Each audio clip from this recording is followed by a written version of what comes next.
Last time on The Ties That Bind, Daenerys, Wolfgang, Asmo, and their new companion T-Wig traveled north to Amber Glade with the intent of bringing an end to the raids being performed on caravans traveling near the Fallwood Forest. Disguising themselves as traders and renting a wagon from a local shop, they prepare to ambush their would-be attackers only to find the familiar goblin face of Giblink, a goblin they saved who provided passage for our heroes previously on their trip to the northern lands. He tells them a tale of soldiers burning his underground village of Dark Launch and evicting his people from their homes. Half of his people left with a mysterious drow, and the rest now follow Giblink. Attempting to find them salvation and prosperity in the north, Wolfgang attempted to bargain with the military leadership at the wall, only to find them unmoved. Now, with a heavy heart, Wolfgang travels back to the Goblin caravan.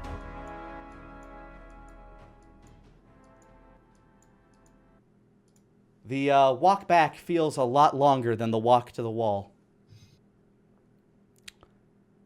As you're stepping through the air feels kind of bitter cold.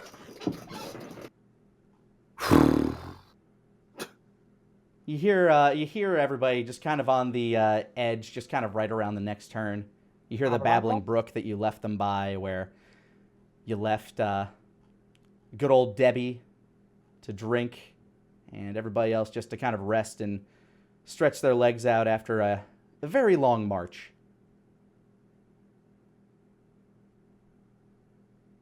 It's hard to say what thoughts are going through your head, but your heart is quite heavy.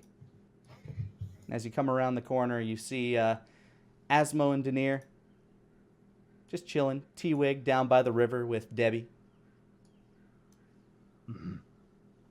Over to the side, you can see a couple of little goblin children playing in the water. Looks to be two female goblins overseeing them as they play in the shallows. Are they singing a song, I Love Having a Home? Yeah, I can't wait for my home. You don't know exactly what they're saying, but they're definitely chirping in, like, young goblin. And they splash each other. They're having a good time. Having a home will be great. I can't wait.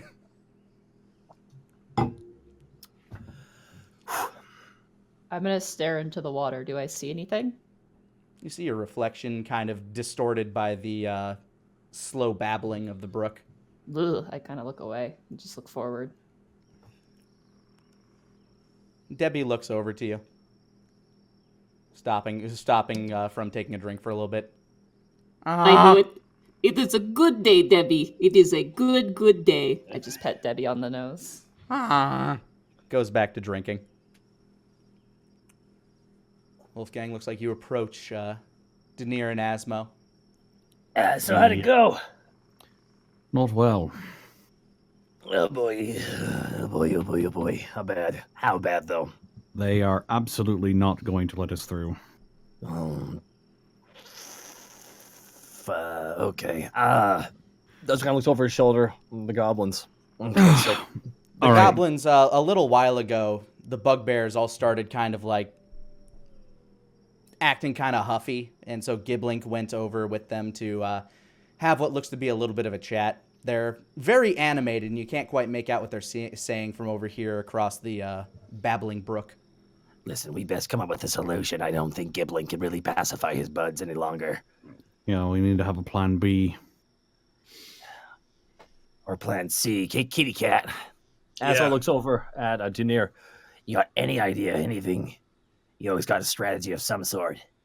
I've got a few. Wolfgang, you got a map?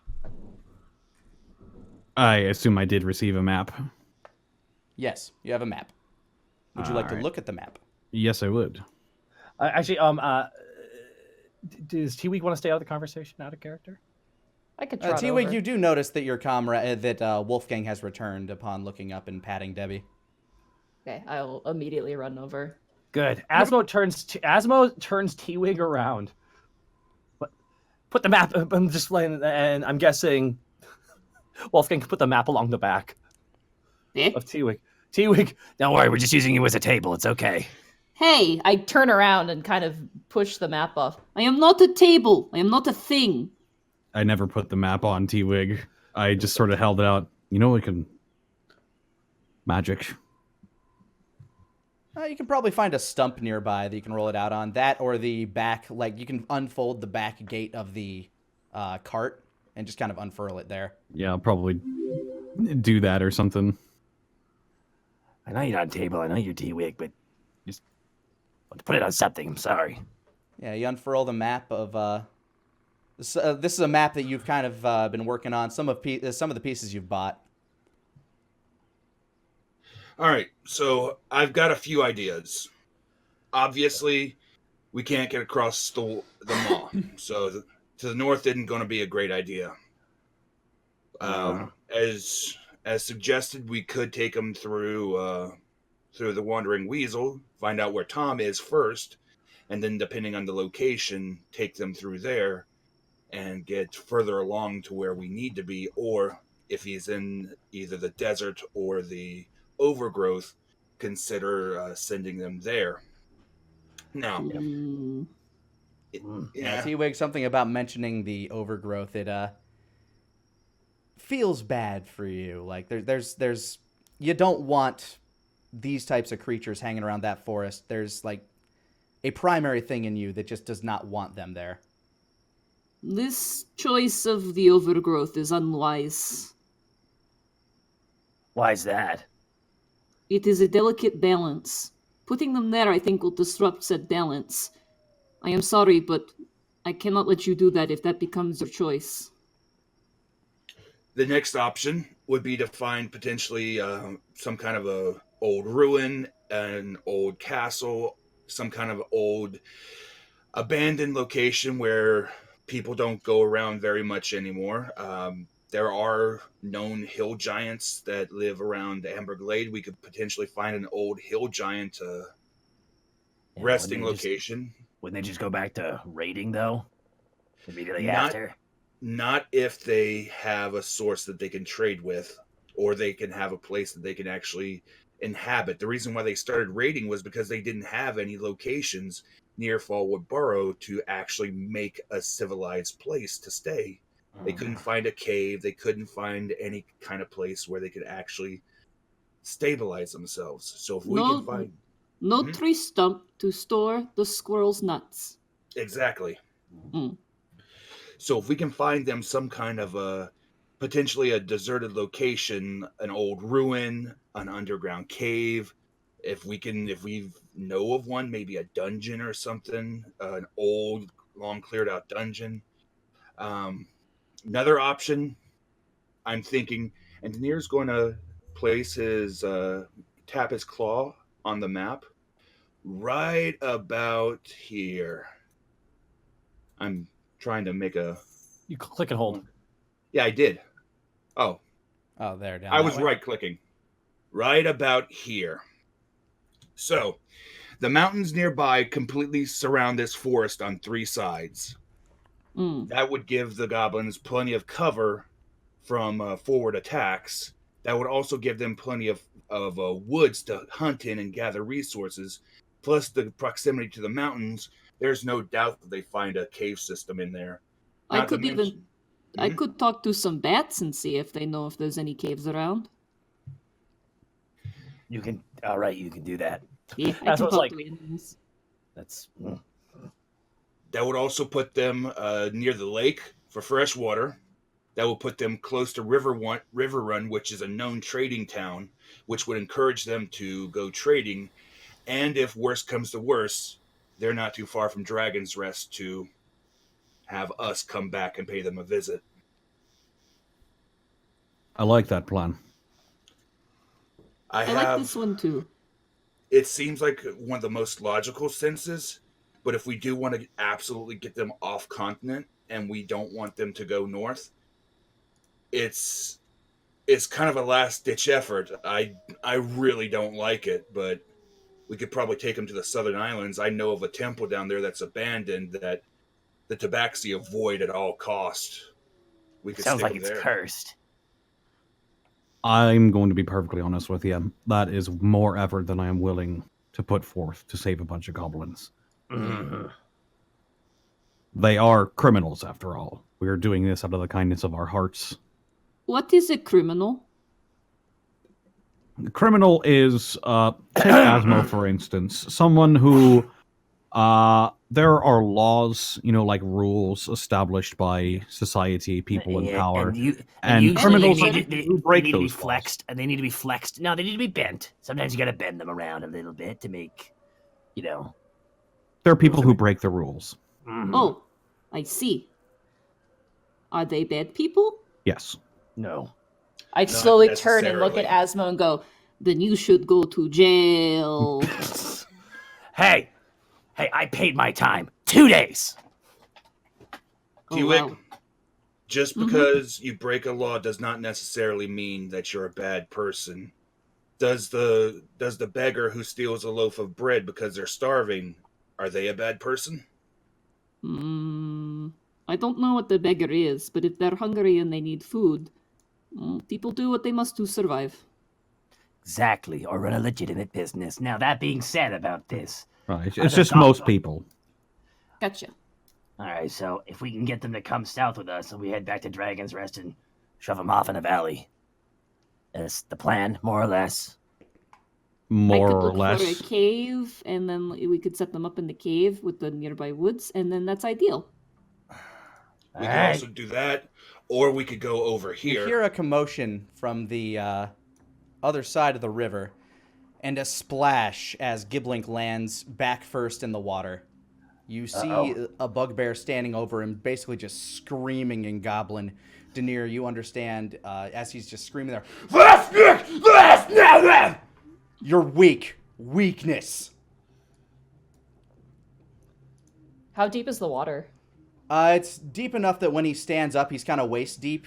You guys wouldn't have any real problem walking through it. For him, it's very difficult terrain, though. I'm gonna run over and I'm gonna pick him up. Yeah, Are you he's sort okay? of coughing up water. Giblink, fine. He starts screaming back at him in Goblin. Not weakness, smart! We die alone! The goblin, or the bugbear, starts pointing at Wolfgang, claiming, basically shouting out, like, he's the cause of this! Them! Him people! Denier, you're the only one that can translate this for everybody. As Denier walks up, he basically explain to Wolfgang and Asmo exactly what they're saying. Tell them we're trying to help them.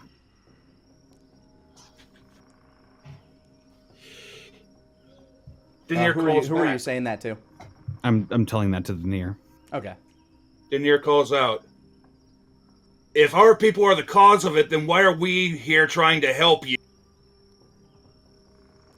Go ahead and roll persuasion. Okie doke. Let me grab my character sheet. Persuasion. That is a 9. Oof. Yeah, the bugbear looks at you. You may speak our tongue, but you don't understand. Our people proud, strong. You people, burn us. You people deserve worse. Another one of them steps up. We stay with you, Giblink. We stay with you. But it no get better. It get worse. We join other tribe.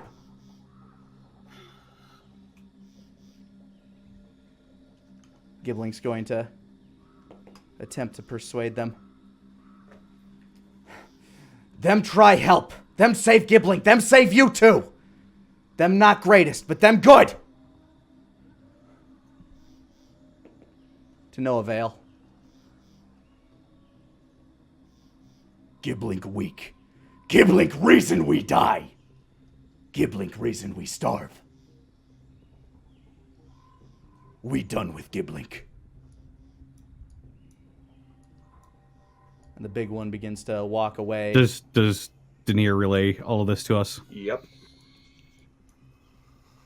Giblink. I made the map too big. It's okay. Giblink. Walking into the snow. There we go. They all turn their back on Giblink, and Giblink just looks frustrated. One of them gives kind of like a look over the shoulder before he leaving, but the bugbears all leave, and Giblink just looks defeated. The little children have stopped playing down in the brook. The two goblin women seem very concerned and are now kind of chatting back and forth with each other. Giblink, fail them. Giblink, this other tribe. They're going to join up with that drow, aren't they? Yeah. Would seem that way.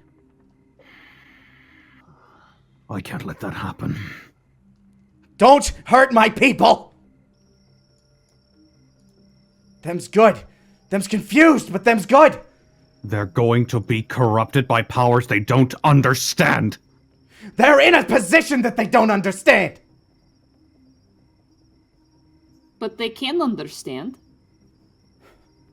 They try. Them's not smart. Not very smart.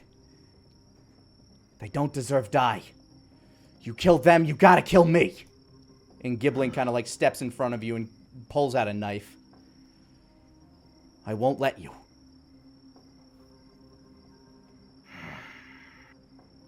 Asmon trudges through the water so they can go stand over there as well on the other side.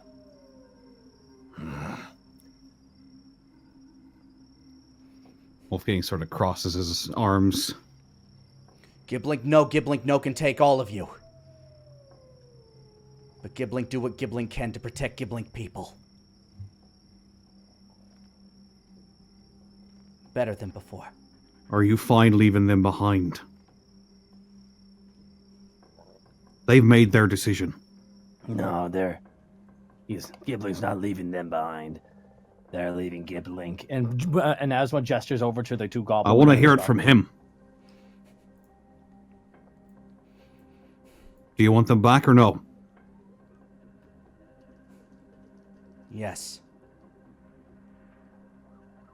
But they come back of their own accord, or they not. They stubborn folk. Giblink just need reason. Giblink need time. Giblink looks over to the children and the women by the water. What about them? Asmo points at them.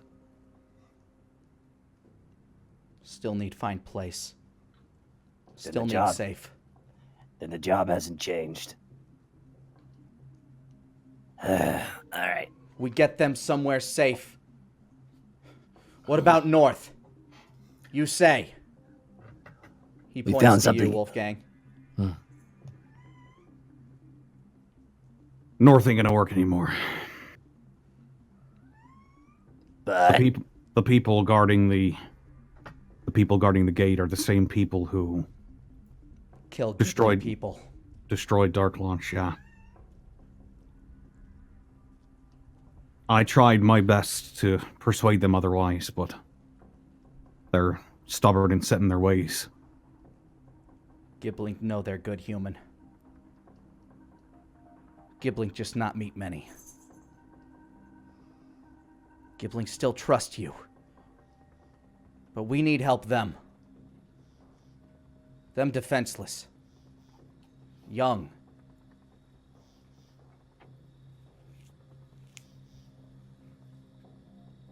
Where can go? Denier, Denir's already walking over slowly.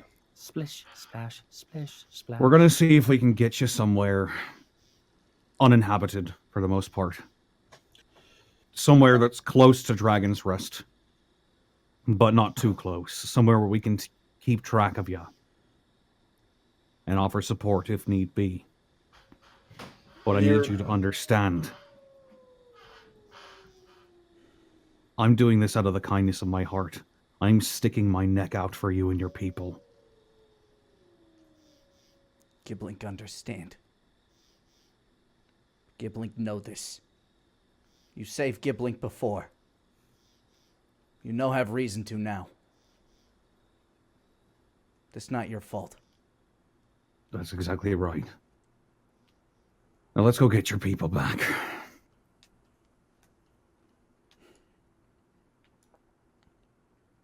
Need find them safe place first. Gibbling reason with gibbling people. They know talk you. You show. They fight. I guess the south it is. So the plan is to go find this spot and then collect them later? So long as they safe. Do you know Yes. where this other tribe is?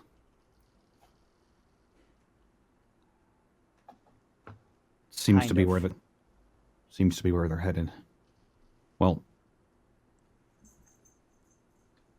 All right. Them off east. Them say they have grove. To the east, huh? Yeah. Well, that's where the hobgoblins are going? Or the bugbears? The bugbears are, yeah. Yeah. Right east, okay. To a grove.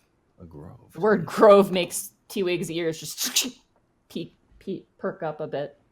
Mm-hmm. Not like Danger Grove, though. Danger Grove, back in wood. Trees eat people. Not good. As they always do. No, but like, quicker. You speak of the Hexwood. Humies call that, yeah. Oh, we happen to know someone there. Someone live in Dangerwood? Yes. A woman. She lives in the heart of the Hexwood. Powerful woman. I believe so. I consider her a friend. Them wood dangerous for crossing. You say you get in safe? All the times that I've gone to her place, I've always passed through without harm. How? Luck? Maybe somebody's watching out for me? Or maybe whatever's stalking the woods just is in another place at another time. Most times I go there, I let her know I'm coming ahead of time. Is place close? Is place safe? The Hexwood is very close to Fallwood Barrow. Not too far from where you were. My concern about leaving you in the Hexwood is you would be very, very close to a number of people that you've had run-ins with the past. But them woods is dangerous for others. Them's not easy to cross. Gibbling people safe.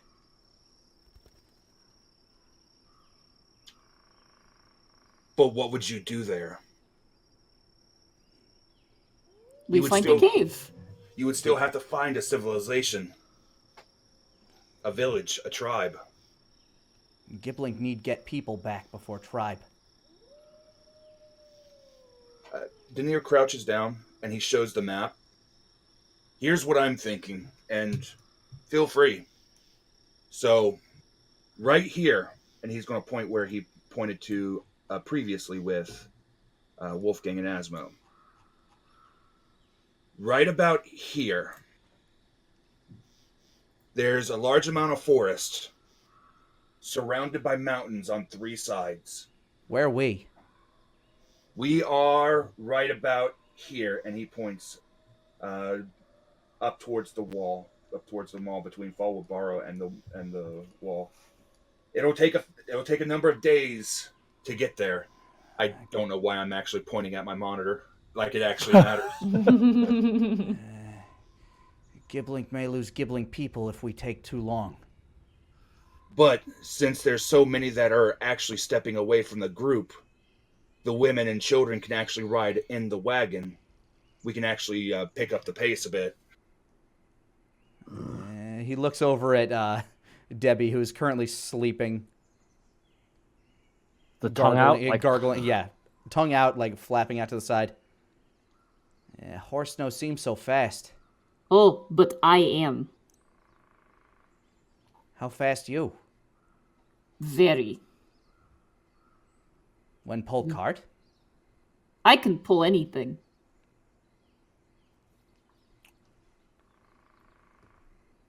You pulling my leg, or I? No, I'm not. I'm standing right here in the water. I cannot even reach your leg. You know that place safe? You been? We've passed Because if Giblink leave people there, they need be safe. We've been through on the way to Dragon's Rest and River Run a number of times. Now, we've never gone into that forest itself, but the way that I thought about it is we would be with you until the tribe is able, everybody is able to establish themselves to settle down and protect until we see fit that you are able to take over from there. Giblink puts his arm on your shoulder and points at the people in and by the water. Them no hunters. Them no warriors. Them no protect themselves. Not good. You take place, it be safe. Or else Giblink can't find people. What can they do? The ladies. Kids are kids, but what about the ladies? Them good take payment for favors. That's what they do down in village. What? Dark launch. What? Then they's... it can. Asmo insights if he knows what that is. Can he roll an Go for insight it. to know it? Oh no. 15. He seems to be implying that they're prostitutes. Like, that's what they did in the Goblin village.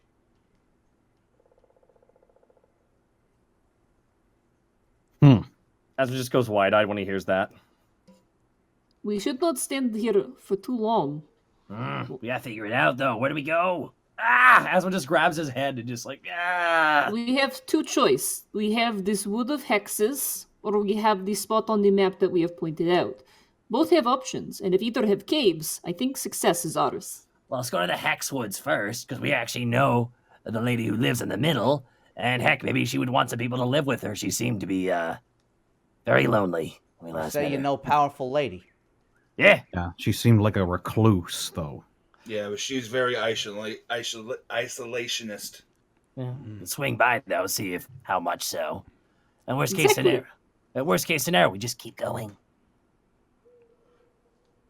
I walk over to Debbie. Is Debbie like comatose, or is Debbie just having a little snooze? She looks like she's having a little snooze, but she's doing that thing where she has like one eye open that's rolled up in the back of her head, the other eye's closed, and her tongue is just sticking out of her mouth. You are just adorable. I love you. I just give her a pat to kind of wake her up. Her eye rolls down forward, and the other eye opens. Ha! I will hitch her to the wagon. All right, you get the wagon all set up. Giblink goes over to talk to people. Sorry, me stuck in Giblink talk.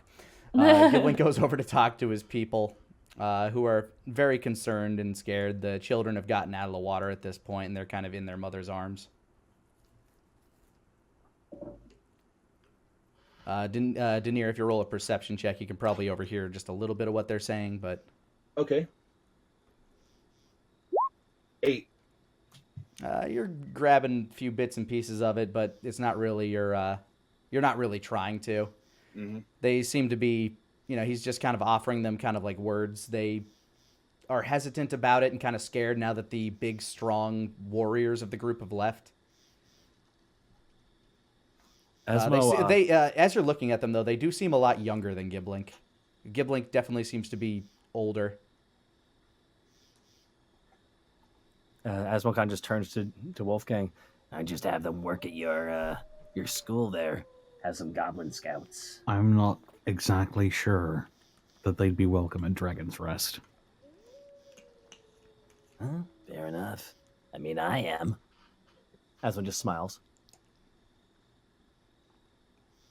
All right. So you get Maggie, or you get Debbie all hitched up, and the goblin ladies and boys, well, you assume they're boys, but they hop in the back. And Giblink's just kind of standing on the side. Whoever wants to hop in the wagon can, but it's getting a little crowded with the goblins. I'll stay out. I don't need to be in there. As like, is T-Wig just kind of like wandering through the bushes, going like, twirling the Kind of, arms? yeah. He's having a La, good la, la, la, time. nature. Ah. Yeah, now that you're actually able to be out and I- walking along this stuff. I actually would like, as we're traveling, to collect two things. I want to collect a small bouquet of wildflowers. All right, roll a And I survival want- check. Okay. Let me pull up my character sheet here. Frolicking like Martin from The Simpsons. La la la la la. That's a 25. Oh yeah, no problem. In fact, like some of the sprouts and stuff seem to like bud up around you as you're walking. I mean, this is definitely an thank area you. that you're not familiar with. The trees in the area have this more... It's less green around here and significantly more red and yellow and orange. The trees are very pretty, and for some reason you can still find flowers out here, but they're a different sort of flower than you're used to. I will collect enough to make a very pretty bouquet, and I'm gonna put that inside of my body, like just. The second thing I want to find is a really cool rock. All right, I will let you roll survival with advantage because there are a lot of rocks around here. Yeah, 15. It's an okay rock. Damn. It's pretty good. It's not perfect, but it's a pretty damn good rock. That will do. I will add it inside of my body too, making Yeah, you'd sure. say it doesn't maybe crush. top 100 rocks. Not bad. Not Yeah. bad. All right. That's all I want to do. And then I'm going to obviously keep my eyes out for any wildlife as we're walking around. All right. There's lots of squirrels and stuff like that. Just nut gathering creatures. See a couple of crows every now and again. Okay. Daenerys will cast Sending. He lets Maggie know that they're coming. And he asks her if she'll meet with them for a little bit. They have something they want to talk to her about. A little bit of time goes by before the response. But she definitely indicates that she's looking forward to seeing you again. She apologizes for it taking time to reply. She doesn't seem to be in the best of moods, but she definitely seems excited to have company. Do you relay that to us? Here's she doesn't sound like she's in the greatest of moods, but she's welcoming us, almost like she's happy to have company. Well, she's about to have a lot of company, so here's hoping. I hope the goblins like cats. I like kids. And maybe You're to gonna eat. love Maggie. Yeah. Maybe to eat. So Alrighty. you travel for essentially like dawn comes, and you travel basically a good majority of the day until dusk. You feel like you're getting significantly closer to Fallwood Barrow. Is there like any route to not take us to the town for us to go through the Hexwood? Oh, certainly. I mean, there aren't any defined roads that way, but you can definitely get in that way. It's just going to be kind of bumpy and a little bit tougher to navigate. It would require a few survival checks and an animal handling for making sure that Debbie gets where you need to go. Okay. That seems I like do- it would be kind of the best idea because we don't want to take them through Fallwood Barrow again. Yeah, no. I could animal handle for Debbie. We're close. Yeah, you're buds. In fact, at this point, any animal handling you do with Debbie would be at advantage. Okay. You know what? So, That's soft 20. good. Soft 20 is still a 20. So, yeah, you managed to get Debbie, to get off the road, which Debbie at first is kind of hesitant to do, but at the urging of T-Wig, Debbie... Oh! Do you starts- trust me, Debbie? Do you trust me? Debbie blinks one eye, then the other. I put a hand on Debbie's shoulders. And then furrows Debbie's brow and nods Cersely. Good. Oh! You're the best. You Starts- are the best, most beautiful horse ever. If Debbie could blush, she'd be blushing. She starts walking through the woods now. It seems to be slowing down your pace just because the terrain's a bit rougher and you gotta get around some trees. So make a survival check to try to navigate your way down. Do you guys want me to do that, or do you guys want to do it? I would say, Shadow, you'd probably make it with advantage because you've actually been to Maggie's a number of times. Okay. At the very least, yeah, I can give it a shot. 20, soft 20. Yeah, things are looking kind of familiar to you. In fact, as dusk begins to roll around and you start walking through the woods, you start getting that same kind of feeling about you, and everybody else starts feeling it as well, this sort of lightness. And all of a sudden you walk into this glade where everything was once autumn, it now seems like it's springtime. And T-Wig, this is surprising to you because the trees just, once you step into this small grove, just change entirely. Oh. This is amazing. It actually feels warmer here. Oh. I call it the heart of the Hexwood. You know, the goblin guy said this was all bad and stuff, but this is good. Gibbling people never make it this far in. This different. Most gibbling people get eaten by trees out that way.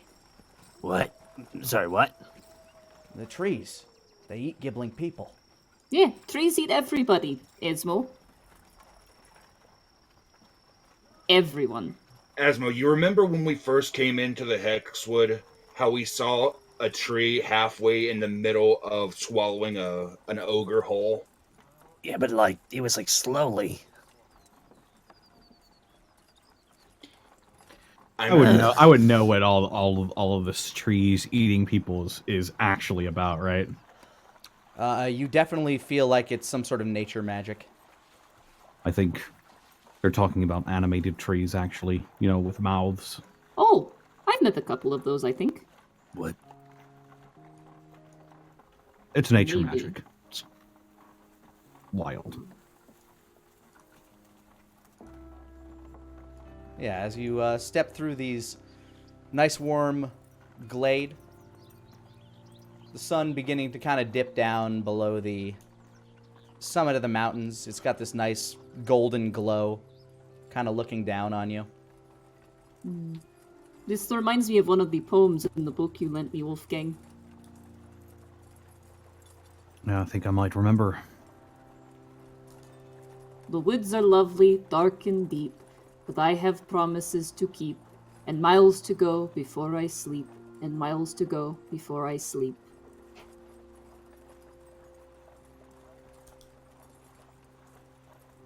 Oddly fitting for the scenario we're in. Right? As you continue towards Maggie's hut, I want each of you to make a perception check. 16. 24. 20. 17. All right. Ooh, wow. T-Wig, you notice kind of sitting on a branch atop one of these many trees around you. There's a black cat just sort of looking down, swishing his tail. Oh, hello. I wave at him. It cocks its head to the side. Drawing attention to it, the rest of you can see it. You look up and you see Denier. You see the face of Daniel Peaches. Well, look who it is. Ain't Oh. seen you in a little bit. Hey, the cat talks. T-Wig. As far as stalking animals goes, it's probably pretty normal at this point. Yeah, but you know that you haven't cast any spells. So That's fair. It's a little That's odd fair. for you. Wow, that is one talented cat. He's just Nice. like you, Denier. He kind of stretches out on the tree branch, ass way up in the air. Thanks. So, what's up? Brings you back, dude. We met some friends. They ran into a spot of trouble not too far from here. And we wanted to introduce them to Maggie. See if maybe they could be of any help to her, if she can be any help to them. Sick. I know. Oh, sweet. New cat best friend. I have question. Can I scan you? Did you say skin or scan? Scan. Okay. Then What's that mean? Like what, Basically, T-Wig is just going to look at you, and then that's about it. I mean, you're looking at me now, like that. Cool? I will scan them. No, it's a cat. Sweet. Got a small house, a medium house cat. Okay, so just a standard cat. T-Wig, just so you know, there's 7 of them here, and watch out for the white one. I will scan all of them. Just watch out for the white one. You mean Balthazar? I don't think so. The white one that likes to hang out in the sunlight a lot. Oh. Her. Yeah, Daffodil. Yeah, no. Yeah. That's cool. Well, you know what she can do. Gibbling starts pulling his head out, like he's been kind of like napping a little bit. Who you talk to? He looks around and just doesn't see shit. You know the person that we talked about that lives here? Yeah, she here? She's around, but he points up into the tree. That cat. Yes. Yeah. Shit, cat talk! It's okay. It's okay. He's hers. Yeah, Think of what's up, him. dude? Think of him like a familiar, or a mage, or what have you. She's kind of like licking his paw and brushing his head. All right, well, she's a bit sad now, so. Something happened? Why is she sad? Balthazar, he No. passed a few days ago. Yeah. Oh, hell. He's a good guy. Yeah, I always liked him. Well, hopefully meeting some new friends might cheer her up a little bit. Yeah. That'd be cool. She inside, or? Yeah, she's back in her house as usual. Just sad. I think she got a little excited when you messaged and started making some tea, but I don't know. Yeah. I always like my visits. She likes them too. Hey, Denier, why don't you go in first? And we'll just hover outside. Why, don't you want to come in, Asmo? He just grins a little bit. Oh, I'm good. I'll just hover outside. Can I come, Denier? Come on, T-Wig. Yes. I follow along. Gibbling kind of like keeps looking back and forth at the cat. Cat's just kind of staring down at you guys as you walk under the branches towards the grove that contains Maggie's hut. Is the cat walking with us? He's just on the branches up top. If you keep your eyes on him, you'll notice that after you leave, he just kind of hops from branch to branch and eventually climbs down to the grove. As Denier walks, he just swirls his finger up in the air just a little bit. Everybody's friends here, Giblink. No worries. Gibbling feels safe here. Feels strange. Lots of green. Yep. This is the heart of the Hexwood. Why them call Hexwood? Seem nice. It was because the hex is that some of the trees eat you. Yeah. The woods? I mean... All trees eat people, Ismo. You know what I mean? I mean literally. Think of it like this, Giblink. Something as nice as this, you gotta have something to protect it. Not very many people get to come this far. Shows how much trust we have in you. True. And he'll walk over towards the cottage.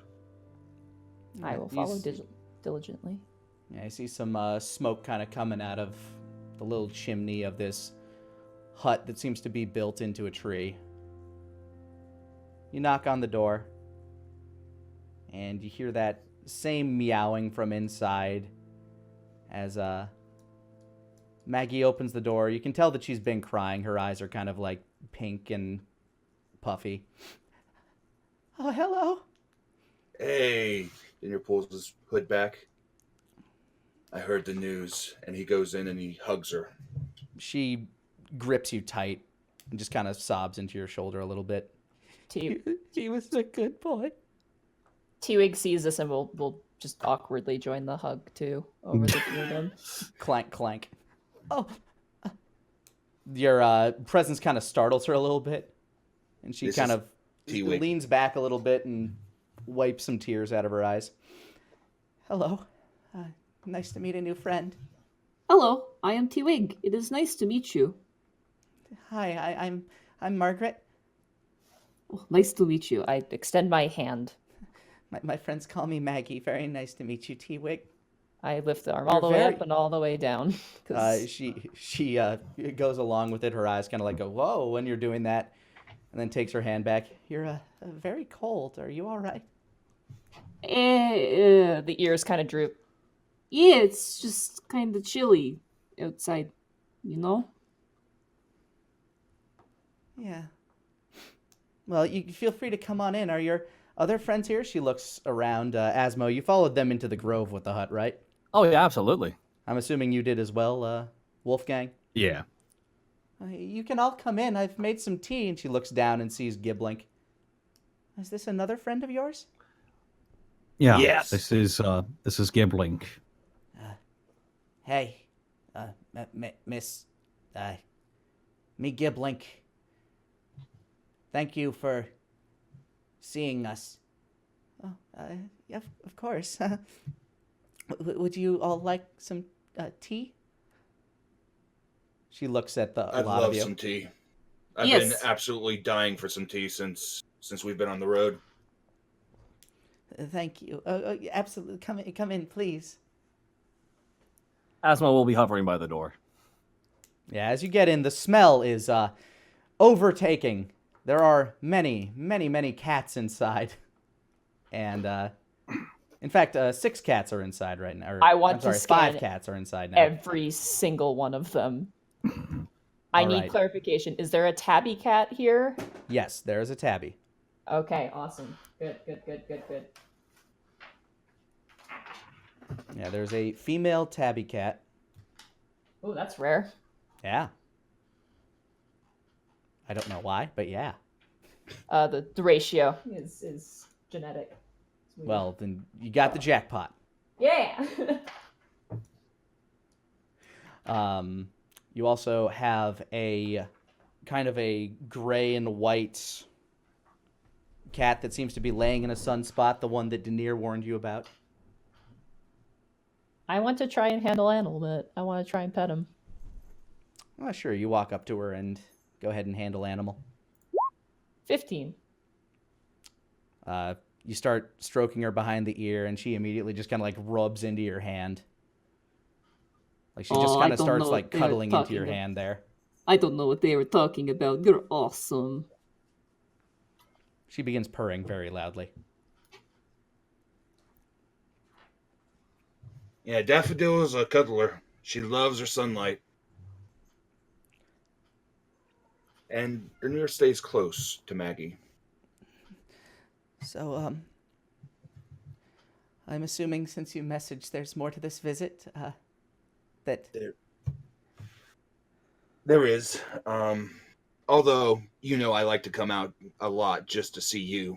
Of course, and I appreciate it greatly. And the family from the Barrow, they come out every now and again too. They're very nice. They bring me food and sometimes wine. They apparently named their daughter after me. They're sweet people. They really are. I'm glad that we could help the little one get to you. He's a But good boy. yes, he is. His dog's a bit loud, though. Yeah, I can definitely imagine. We can hear him from halfway across the town.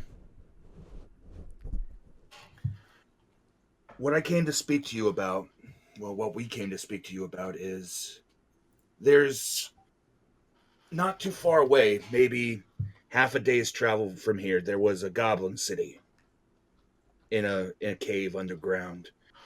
It was a rather big city. We passed through it once. But unfortunately, the city was attacked. Oh no, that's And awful. Dinner nods slowly. And many people, many goblins were separated. Some fought, some fled. Giblink, he motions over, He waves. is one of those that we actually met. He was pretty instrumental in saving someone that we consider a good friend now. And Actually, the tabby cat is currently trying to climb on Giblink. And he's just like, stop. The cat's like, when it gets up on its hinders, is about as tall as him. So he's like, ah. hey, she likes you. Noted. He kind of like reaches behind and like starts trying to like pet it awkwardly because he's never seen these creatures.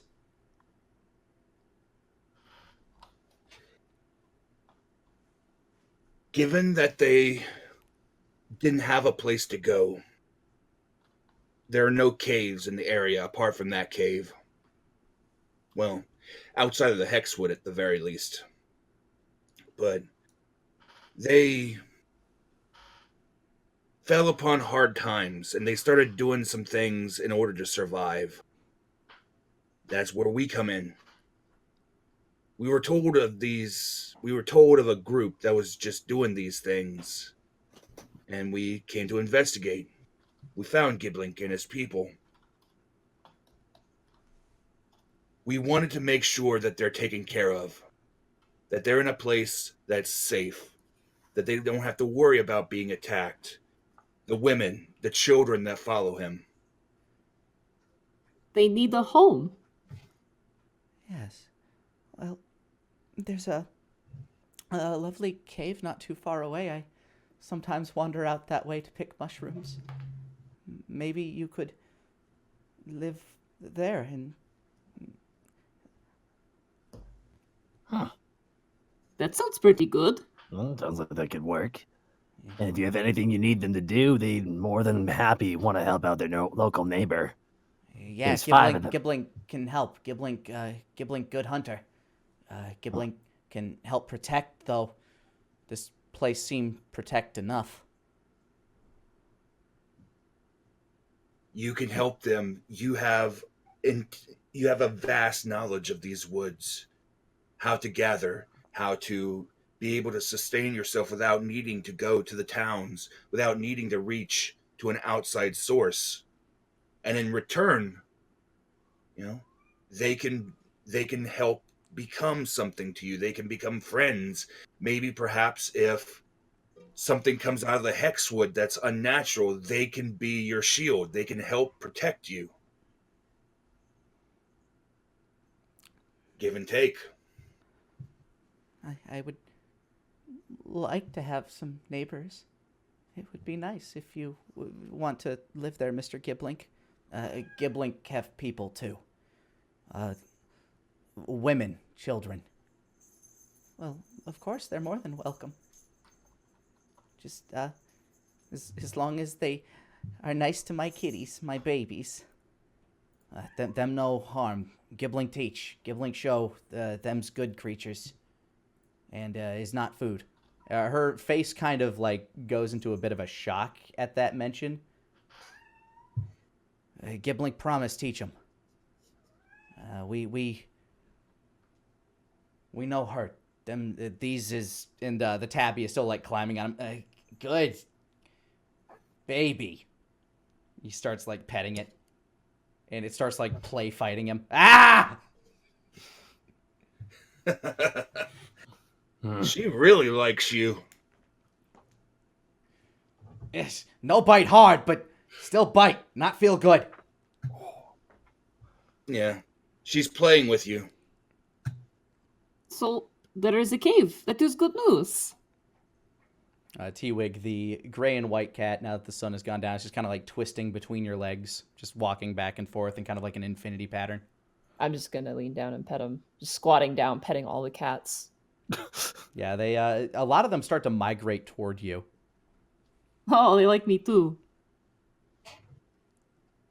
Another reason why I wanted to bring T-Wig here to you. T-Wig seems to have almost an innate connection to nature. I've seen T-Wig be able to actually speak to animals. Oh, so you're one of the tree people, the druids? Druid. I guess we are this. Yes. Well, you certainly do dress oddly, but it is very nice to meet you, and any friend of Denier here is a friend of mine and very welcome. Oh, gosh. Thank you. I like your house. Thank you. And I have scanned all of your cats. Just every single one of them. Thank you. I don't know what that means, but thank you. Every time you say that, it sounds a little bit like skinned, and it makes me laugh. It's like a little bit, just a little bit, right? Also, your tea was very good. I'm glad you enjoyed it. Has anybody else drank the tea? Oh, yeah. Probably I didn't drink it. The cup's full, but I just appreciate it. Yeah. Anybody who is actually able to drink it will get a +1 to con saves. Oh, wow. Yeah, no hesitation. Denier just immediately drinks the tea. Because he knows what Maggie's tea does.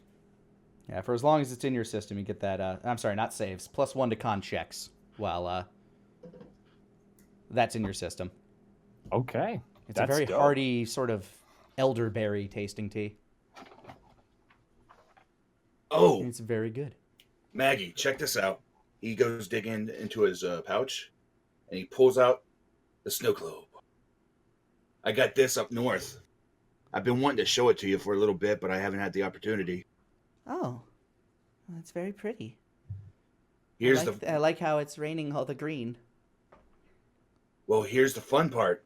He reaches out and holds it out to her. You take it. She holds it, and all of a sudden it goes from shining green to a very deep blue. Not like the kind of blue that you normally see with the humans, like when Pig held it.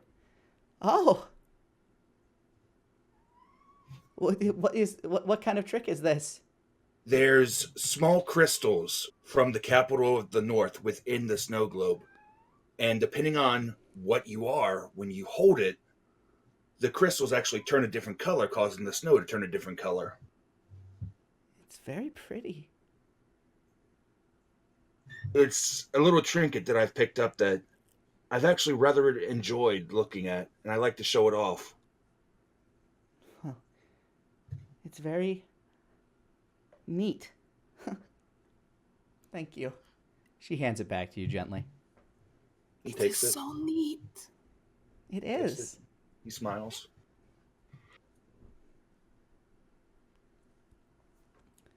Well, if that's I can show you out to the cave if you'd like. That would be great. Yes. It's like the nicest hag ever. I'll go get Debbie, okay? I run who's out Debbie. the carriage and I grab Debbie. She's beautiful. You'll love her. Maggie walks out, and you see and you're walking into the field with Debbie.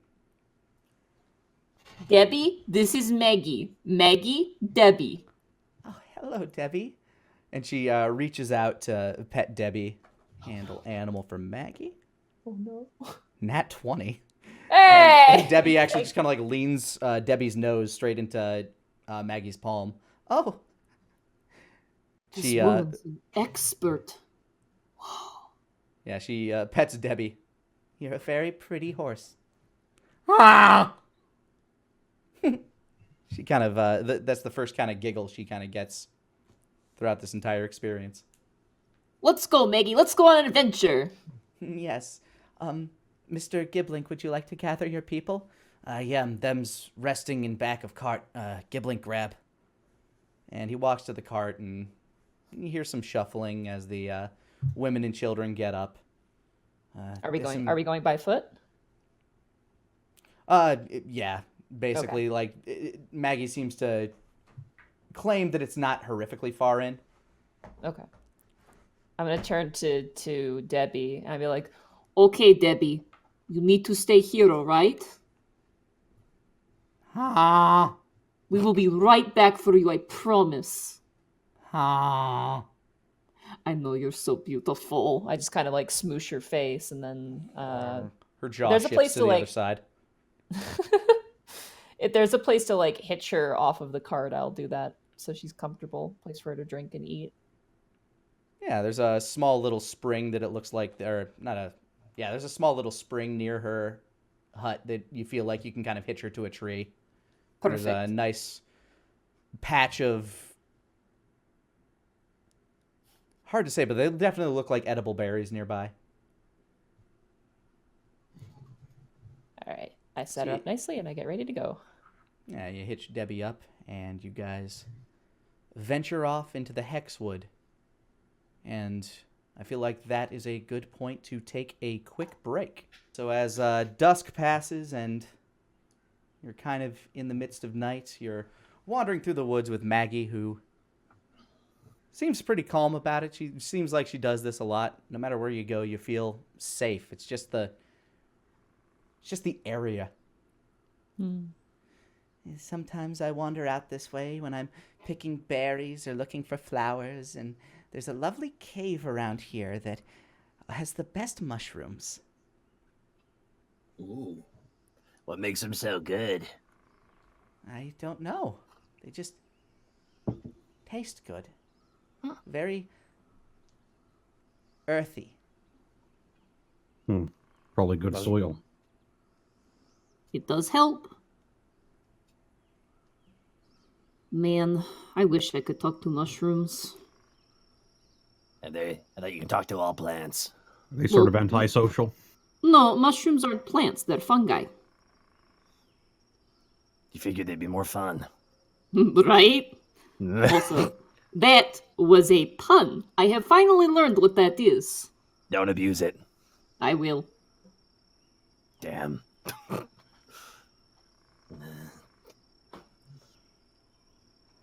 Is Look it at you learning. Well, of course. What else would I be doing? I have a lot of time at night with my thoughts. And I take the things I don't know and I play around with them until I figure them out. As you continue through the woods, it feels like you've been walking for like maybe 15 minutes, not too long. It's a very nice, calm night. And finally, Maggie just kind of like takes a pause and just starts like pointing around. This way. And as you come around this kind of like hilly area as you're getting closer to the mountain, I swear it was around here somewhere. You can all make survival checks to try to help her locate this cave. Giblink will help assist as well. Oh, Giblink's not That's helping. a 4. That's a 4 as well. 23. 12. T-Wig, just your general knowledge of topography and land kind of leads you to go around the side of a very large oak tree. And it looks as though the cave that you're looking for, the roots of this tree are kind of like twisting and turning, but you can see kind of gaps. Oh, I found it, I think. The oak tree sitting on it. Oh. Maggie comes around. That's very odd. It wasn't like this before. Oh, maybe if I ask nicely, it'll move so we can fit through. I will cast Speak with Plants. You And see I a will- little mouth pop up kind of like near the trunk of the tree. What? Hello. Hello? Hi. Hi. I'm T-Wig. It is nice to meet you. What's your name? I don't. I've been called. Okey, I guess. I don't. Okay, That's, how that's about what that's what the Oh. last one called me. Okey sounds good. Yeah. I'm sorry, I hate to be a disturbance, but your root system happens to be blocking a path that we need to go, and we don't want to chop up your precious roots. Oh So, yeah, I was told to do this. what? Who told you Yeah. to do this? The boss. What is a boss? He's the guy in charge. He's nice. What's his name? Fleetfoot, I believe. Fleetfoot. T-Wig, I want you to roll religion with it, or nature with advantage. Nature with advantage, okay. 20, soft 20.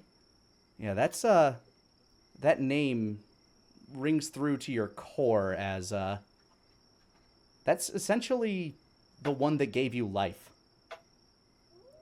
Wait, Fleetfoot was here. Yeah.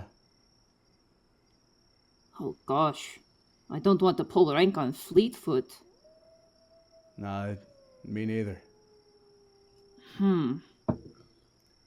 Is there any way you could pull back the roots just for a short moment? Said it was pretty important that I not. Did he say specifically why?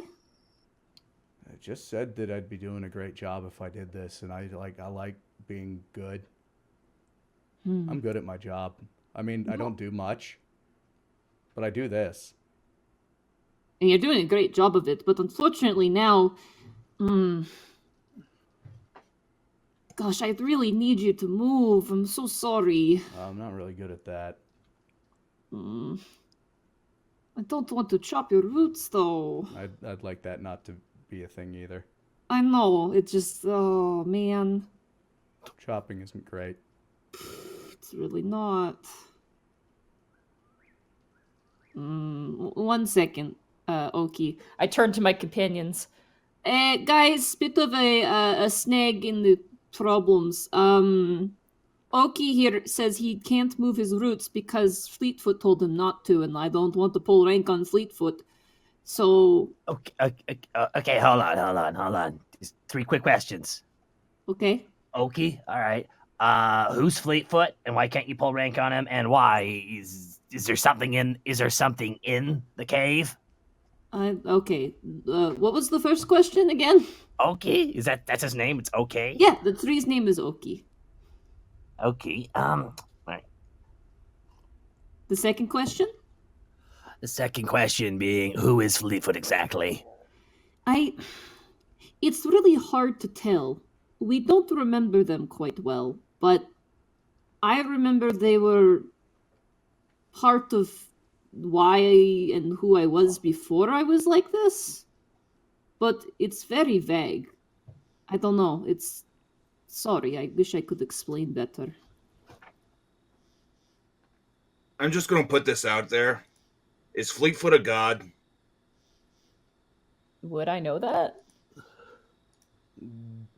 That depends. Do you feel like you have a concept of religion? I think... Oh, man. There's a question. I think a little piece of T-Wig might. A piece of T-Wig would probably comprehend that what you conceive to be this creature is a god. I think we know that it is a god.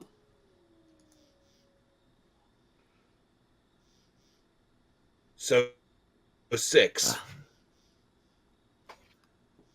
Asmo just kind of rubs his face together, hearing there's another god at play. I mean, if they were nice to me, I'm sure they'll be nice to you guys. But if they're asking a tree to cover something up, that means something must be in there. Maybe we can go in, see what's there, and then if Okey's, done their job, they don't need to hold up the entrance, then we can open it up, and the goblins can move in. Yeah, sure, let's do that. Unless Asmo there's just kind of something puts his hand in the air, just wants to kind of get it over with now. Unless there's something inside that's being contained. Let me ask him. I turn back to Okey. Hey, Okey. Yeah? Do you think Fleetfoot would be upset if we went inside? Probably. Oh gosh, really?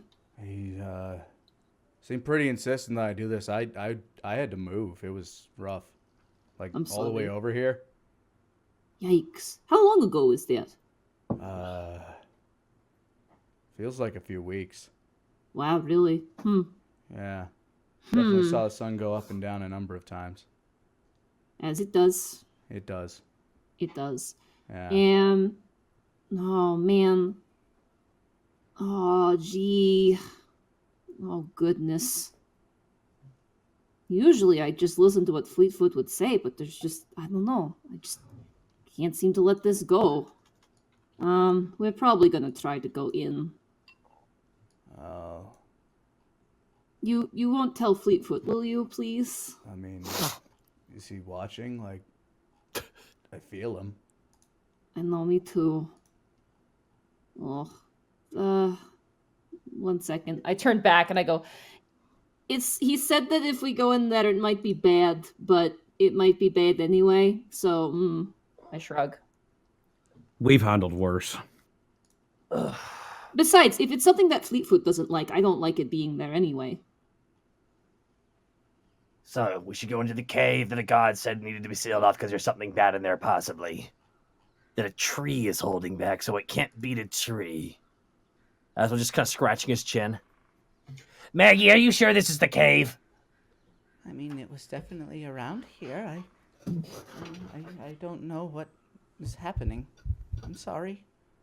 It's worth a look. Did anything magical happen lately around here? Well, there's not that I can think of. I just remember poor Balthazar. Okay. Giblink, I think you and your friend should stay outside for now with Maggie until we know everything's a-okay, okay?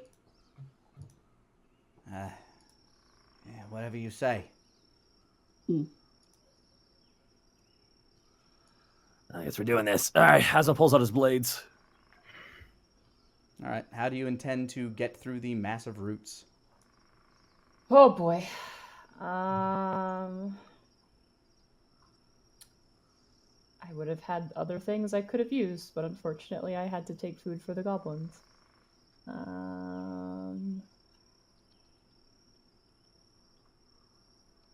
We can see clearly that the tree is blocking up something, right? Yes. There's definitely a cave system down there.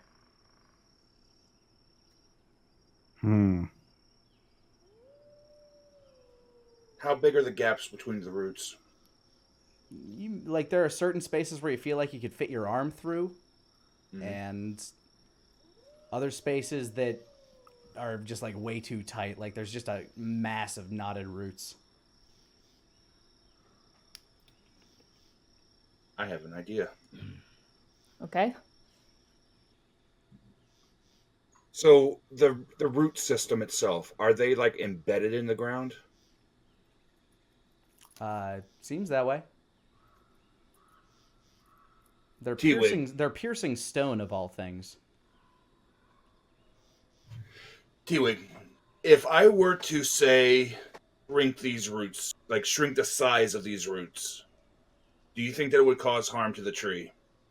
Would it regrow again? I mean, roots regrow. If we take out one, it'd be fine. I just feel kind of bad. Well, I'm not going to be damaging it. It's just that I'm going to be making it smaller for a short period. I don't see a problem with that.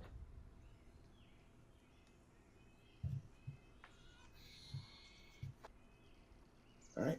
I attempt to cast, let me see, reduce on the roots. All right, click that spell. Okie doke. Let me see. Okey doke. This creature, Frinky the doke. target is a creature. Everything it's wearing changes. Blah blah blah. It'd be reduced. Target size and The target size is halved by all dimensions. Its weight is reduced to 1/8 until the spell ends. It also has disadvantage on strength checks. All right. As you cast this on Okey, the roots begin to shine, and Okey begins to like give this not necessarily bioluminescent glow, but it seems to be this like sheen, this multicolored sheen all over Okey that like goes up and down as if it's being shielded. And nothing happens. Well. Yep, that tree is warded.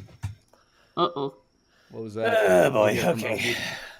And Caving we're looking at the options. Okey, please, we really need you to move. My roots are bound, man. I'm sorry. Is there another entrance into a cave nearby that you know of? Oh, gee. I mean, I know about this one. There's probably another. I mean, we're close to that mountain. That's true. I turn to my companions. Okey says there might be another cave near the mountain. Maybe we should Ow. just go there. What? Oh, just ow. What? Oh, deeper in my roots. It's just What? ow. Oh, they're biting. Or What's something. biting? Whatever's in there. What? We can all hear T-Wig talking to this tree, right? You can hear T-Wig's side of the conversation. Yeah. Oh, it makes it so much weirder. Really does, yeah. Something's biting the roots. Yeah, something's biting him. That's not very nice. Why don't you tell him if he moves his roots, we can go down in there and stop whatever's biting his roots so he doesn't have to be in pain. Okay. I got an idea. Okey, if we go in there, we'll get rid of whatever's biting your roots. Yeah? Yeah. What you is don't it in think here? You don't think the big guy would mind, right? I mean, if we're getting rid of the problem, then he'll probably love us. I guess. Plus, he's in pain. I don't think Fleetfoot would want that at all. Oh, that's a good point. Plus, you're in pain, and that's bad. That is. I guess I can try. Do you have anything that can like help me? Like it'd take me a while. Daenerys taps Wolfgang on the shoulder. Hmm. He gives a bit of a grin, and he pulls out his gem. I learned a new trick. You want to see? Squints at the gem. Looks back up to Daenerys. Maybe? Can I roll an intelligence check of some kind to see what type of thing I can do to help this tree out, so that way we can get through? Whether it be a yeah, spell sure. or... This would be arcane, probably. Okay. 9! Your best guess is something strong enough to help the tree move, but it would also have to be stronger than your creator. Mm. All right. Wolfgang, Asthma, Hang on. grab my shoulders. I've also got an idea. Okay. I don't know if this will work.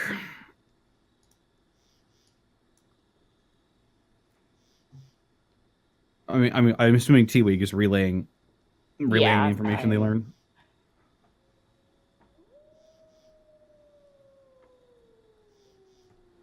Yeah. Let's go with your idea first, Daenerys. All right. Daenerys settles down onto the ground. He holds the crystal in his hands. All right. All three of you, place a hand upon me. Oh boy, here we go. He closes his eyes. He begins to clear his mind. And he attempts to use his BAMF. All right. Go ahead and roll a wisdom save. Oh my god. Well, A natural 1. Well, We're going as you're somewhere. holding on, As you're holding on to Daenerys' shoulder, you feel this dark, menacing energy take over you. And you each get a flash of these twisted white roots. And when you open your and when all of a sudden you feel this gust of wind and Daenerys nowhere to be seen. Daenerys, you take 7 psychic damage and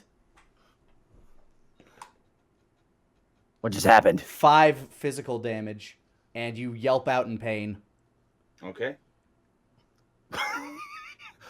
Perception check to hear where the yelp came from, if I can hear it at all. Go ahead. Actually, with your passive perception, it's coming from the knotted mass of roots within this cave. Oh, no. Is he past the tree?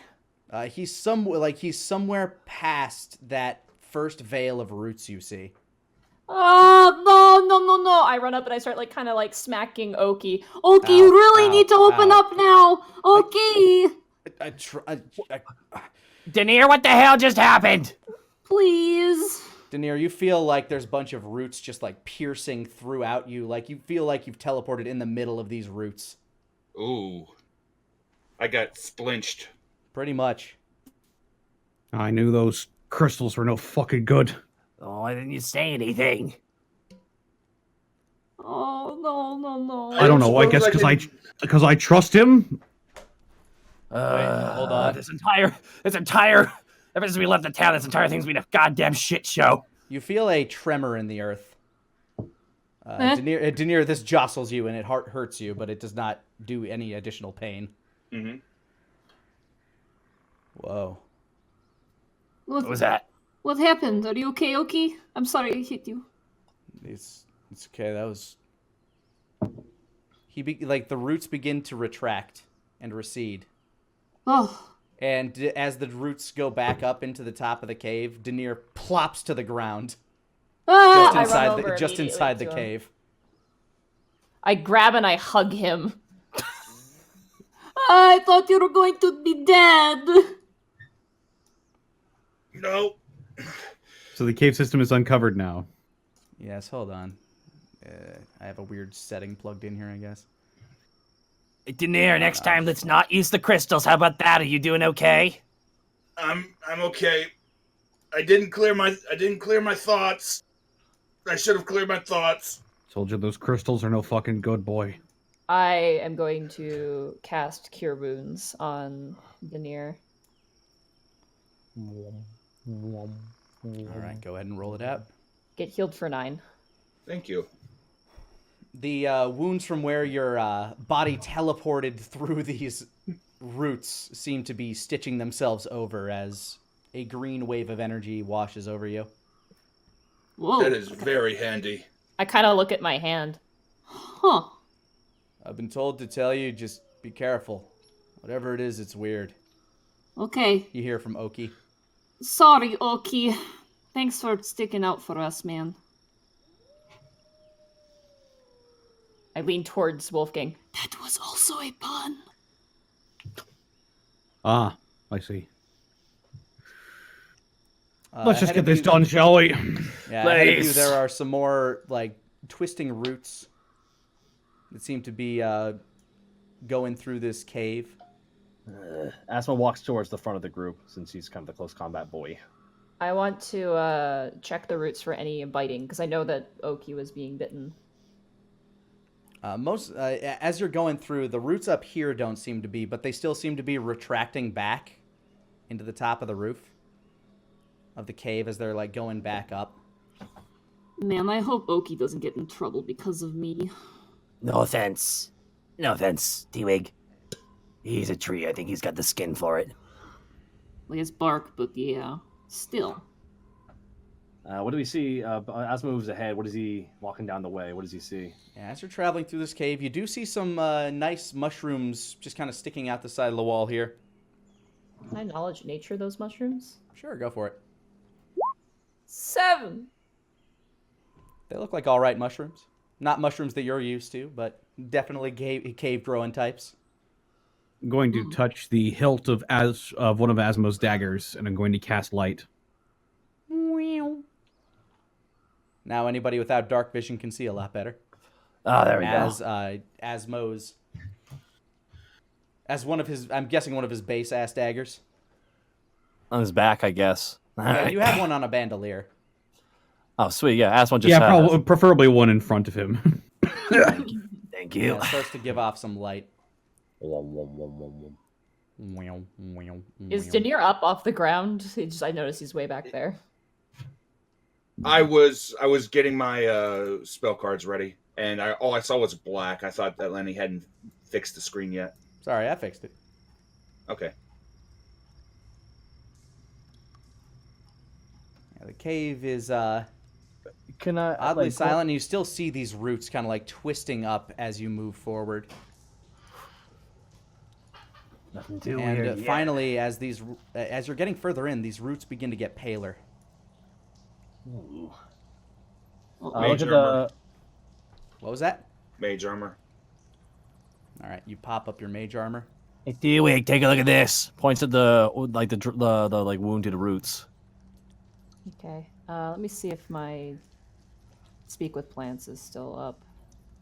It's up for 10 minutes. Would I still have it at this point? Yeah. Okay. I'm gonna touch the pale white roots and go. Okey, is that you? You hear kind of a whisper back. Oh, the roots are really bad here. Yeah. Don't worry, we'll fix this. I let go and I follow Asmo. These are Okies and they're not very good. What are we seeing in this big room we're walking into? Yeah, as you step around the corner, you begin to notice bones. Bones everywhere, and from what Maggie described, this cave definitely shouldn't have bones, let alone what appear to be humanoid bones. Ah. I see we're getting closer to the root of the problem. That was also a pun! I guess now we know why the goddamn mushrooms are so delicious. They're people flavored. Wolfgang sort of nods, proud of his dad joke. That's a good joke. It's a good joke. You said it while you were on a ride on lawnmower. What was that? Was that from you, Nick? Yeah, you hear You hear that sound echoing from further in the cave. Do I need to do a perception to hear what that is, or Kind of echoing around, but yeah, go ahead. perception? Yeah, 9. Nope. there's Can something I- eerily familiar about it, though. Something that kind of draws a chill down your spine. Can I roll a perception, perhaps, to see if it's... I want to just identify if it's an animal or not. That would be knowledge nature. 9! It doesn't sound like any animal you've ever heard, but you've never been to this area. You've never been to this part of the world before. Maybe it's some sort of sick bear. Oh God. Going from off of my assumptions, can I assume? Can I roll something to assume that this might be the work of the bleeding god? You can assume a lot of things, but let's go with... Oh no. Alien spiders. Let's go with a general intelligence check here. Intelligence? Yeah. 17. Nice. You definitely, like, you're getting a sense that these white roots and apparently a god intervening to cut something off, there might be a connection here. Wolfgang pulls out Requiem, unloads the lead bullets inside of it, and starts loading in silver ones. What is that? It's gone. He points it at something and it goes away. More or Oh. less. Asmo creeps forward very carefully. As you creep forward, you begin to find more and more walls of these roots that are getting slower and slower to pull up, and they get paler and paler as you go in. Can I That's- touch one of them? Yeah, as they go up, they feel cold. Not normal tree cold, but Are they made of stone? no. But they're definitely beginning to feel more petrified as you get in. Mummy. Mummy's rot. Doo-doo-doo-doo-doo-doo-doo. No. None of that. Yeah, these roots begin to pull back, like layer after layer as you get in. Like all of a sudden, the roof above you is starting to look like Swiss cheese with how many holes are in it from these roots coming down. Ugh. Man, something made Okey really sick. Good that we got here in time. Must have been only a couple weeks, though, since Maggie was back here, so... The bodies, the skeletons. Like, how old do they look? They look like fairly fresh. And as you're looking at them, go ahead and roll me a medicine check. From all of us? Whoever wants to examine the bones. 18. 11. All right. 21. Oh. All right. As you get down to examine these bones, they aren't quite human. They're definitely humanoid.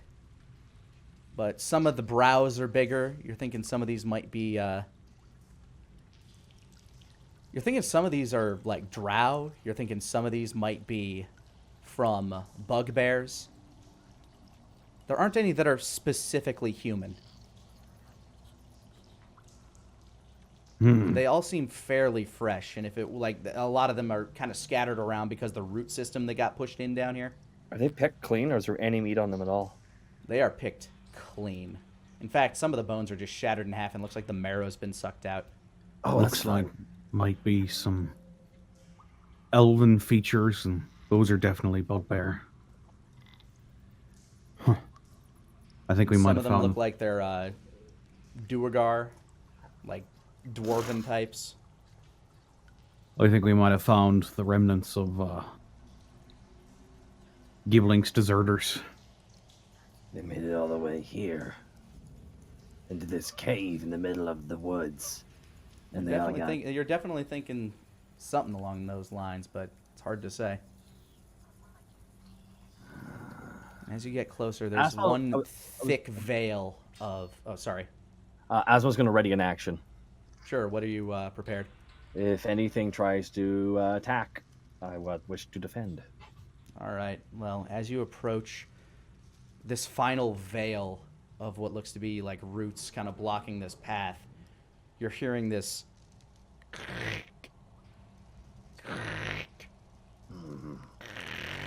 kind of grinding noise as the roots are just kind of trembling and shaking and pulsating. Denir, as you look at these roots, they seem to bleed sap. Like, it's not blood, but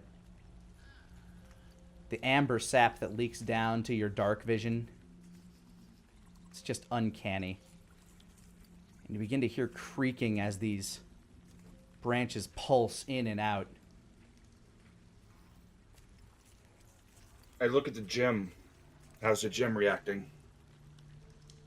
It's fluctuating in a weird way. It's not pulsing as if there's another gem nearby, but it's not behaving as normal.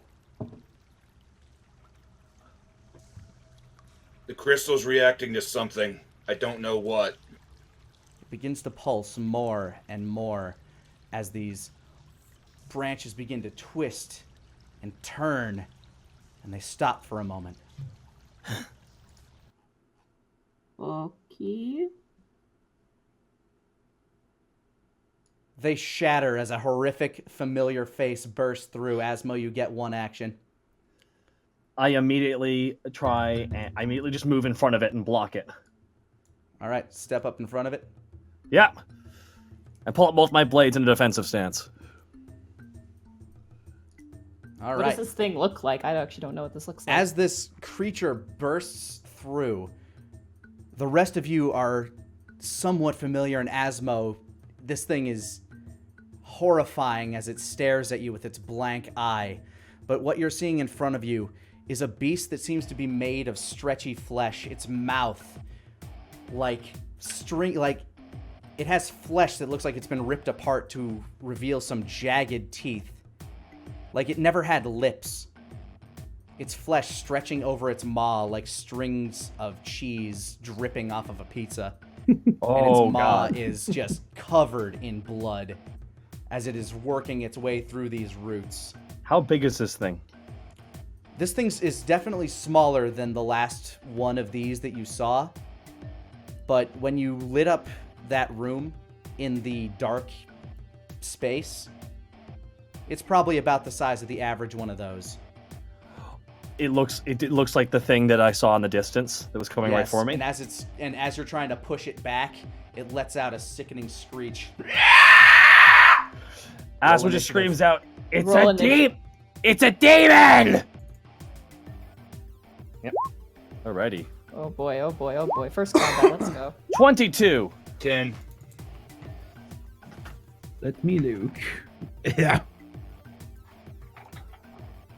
Mater, I'm going to 20. initiate. Yeah. All right. Nice. Asmo. T-Wig. Sorry. I think my dog. All right, Asmo, as you're trying to shove this thing back, it's breaking its way through these things. You have a turn to basically do whatever you will with it as it's trying to bust through these roots. More than happy to. Asmo's gonna pull out his blades, and Asmo's gonna start going to town on the son of a bitch. He pulls out frostbite and stabs with it after he says the key word. Ikornog.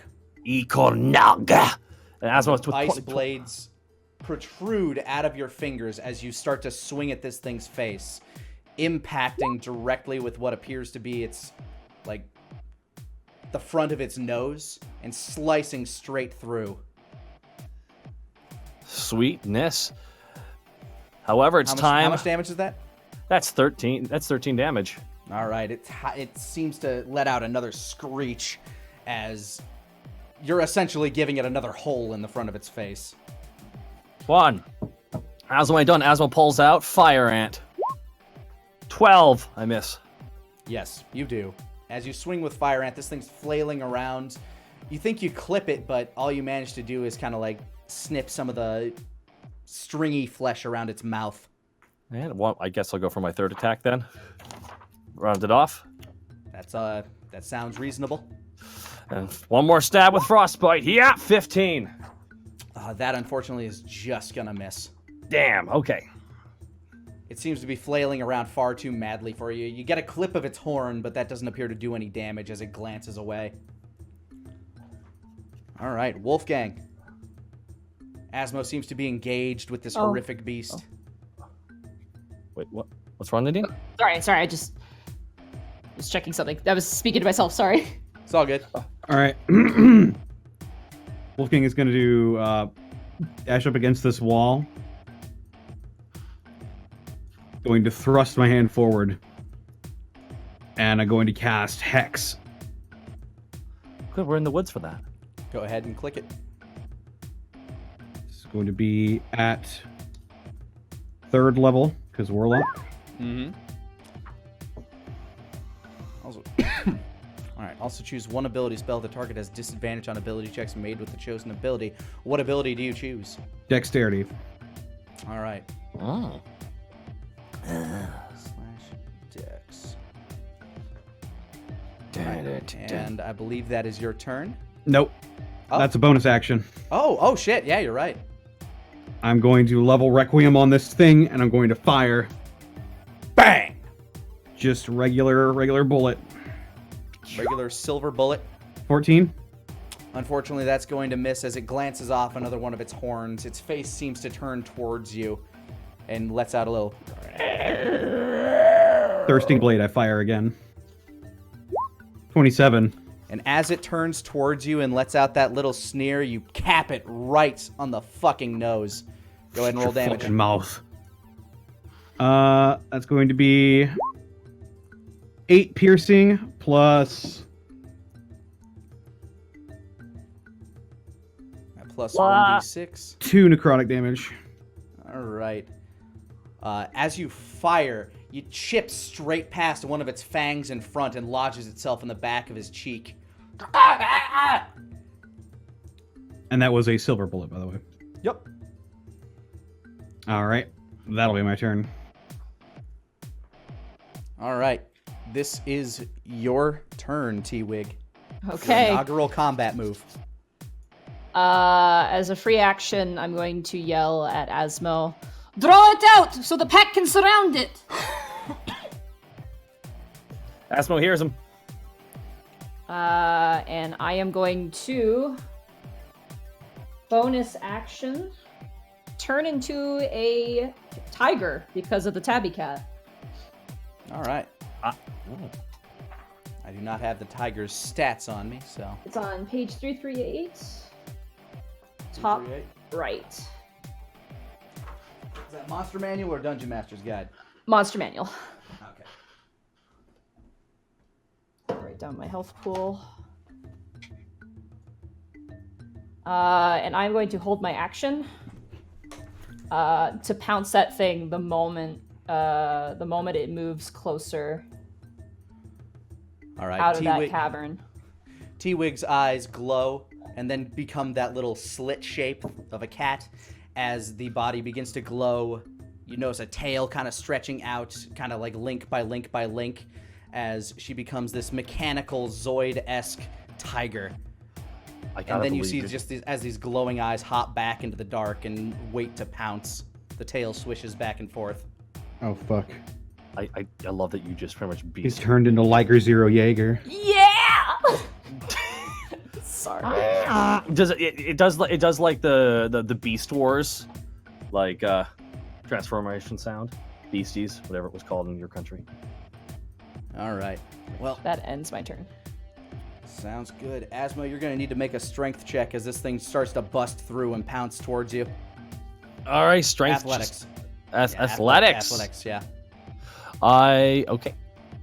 And that is a 17. Nice. This thing overpowers you as you get shoved back and pinned to the ground. Oh, This thing is now on top of you. And How- you take... look, compare this to a wrestler for me. How big is this? It's not massive, but it's stocky. Like Rhino. Oh, shit, it's like Rhino? Yeah. Okay. You take 8 piercing damage as its claws are firmly in your shoulders, and it's going to go for a bite on you. Oh, shit. I do have +1 to my Constitution saving. Yeah, if that comes into play. But as he's biting down at you, you manage to kind of like get your knives in the way, and it can't quite get to you with like it kind of like jolts back as it realizes it's about to bite down on a knife. I think that Fleetfoot guy was a little bit correct. Shit. Does that trigger my held action? Yes, now that he's on the ground on top of Asmo. All right, I am going to leap 20 feet. Try to pounce him off Asmo. I almost tried to roll a real die because I'm not used to this stuff. I'm gonna have to apply the buff this way. I'm gonna go for a claw attack.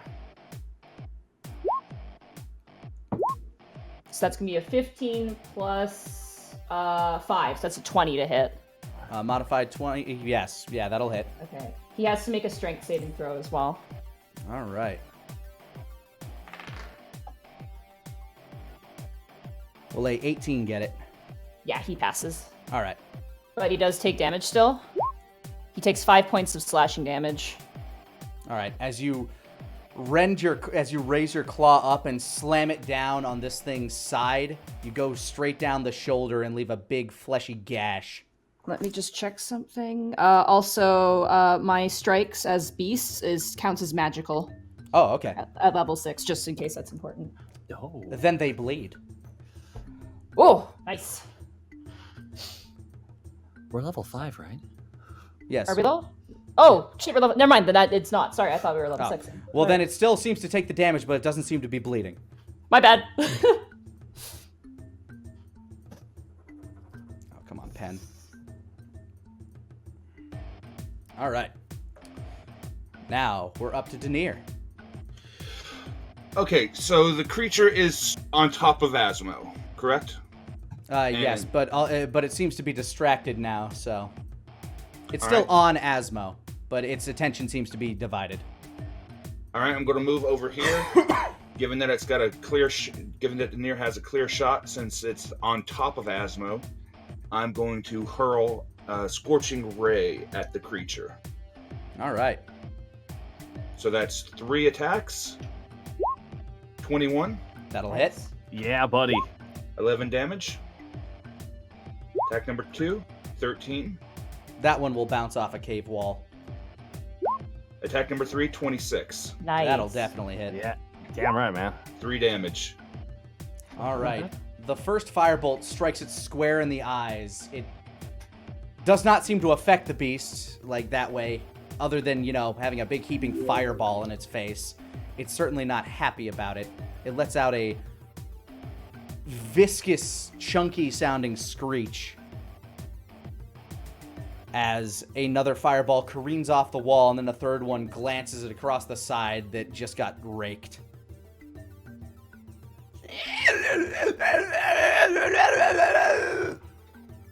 Is the noise you essentially hear. Yay. Ready. Then Daenerys going to use a free action, and he's going to say in a low, almost growling voice, "Return to his realm, or you will die." Okay.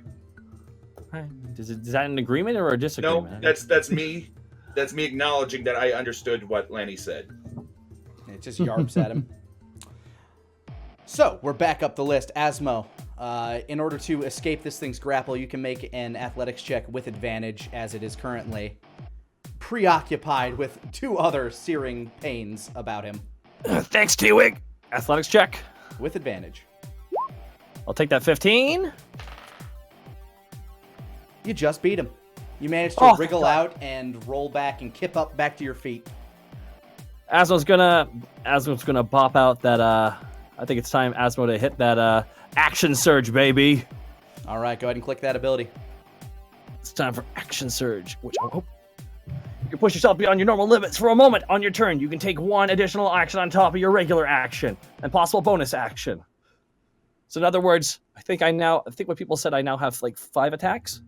Yes, you have your normal attack, your secondary attack, your extra attack, which counts as a third attack, and then you have your normal and secondary attack again. So 5 attacks. Asmo just like, son of a freaking demon, are you kidding me? First stab now. As you're trying to punch towards it, it manages to react and catch your knife, like your knife hand, in its mouth. Uh-oh. And you need to make an athletics check to try to get this knife out of its mouth as you take 2 damage. 12? It nat 1, so when it bit down, that knife burns it. Oh, my sorry. God. It's so cold, it's not used to it. Asmo goes for fire ant now. 11, nothing. Okay. Roll frostbite damage since it just nat 1'd. Oh, really? Yeah. Five. Yeah, the fire ant missed. But Yeah, 5 let's see. cold. All right, 6 piercing, 5 cold. All right. Yeah, we just I'm hit the going to 5 mitigate some of that for the initial miss, but cold. Okay. Action surge, nat 1. Ah, fantastic. all right. Fire ant misses. Alrighty, time for another frostbite hit. That's a 27. That's Nice. definitely a hit. 5 plus 8. All right, 13. As you punch it square in the chest. 20, fire ant. All right, you begin to sweep across the side with fire ant now that you have him pinned in place. Go ahead and roll damage. 8 fire damage. All right, you scratch it clear across one of its eyes, which begins to ooze a milky pus. And 1 more frostbite for you. 19. That will just hit.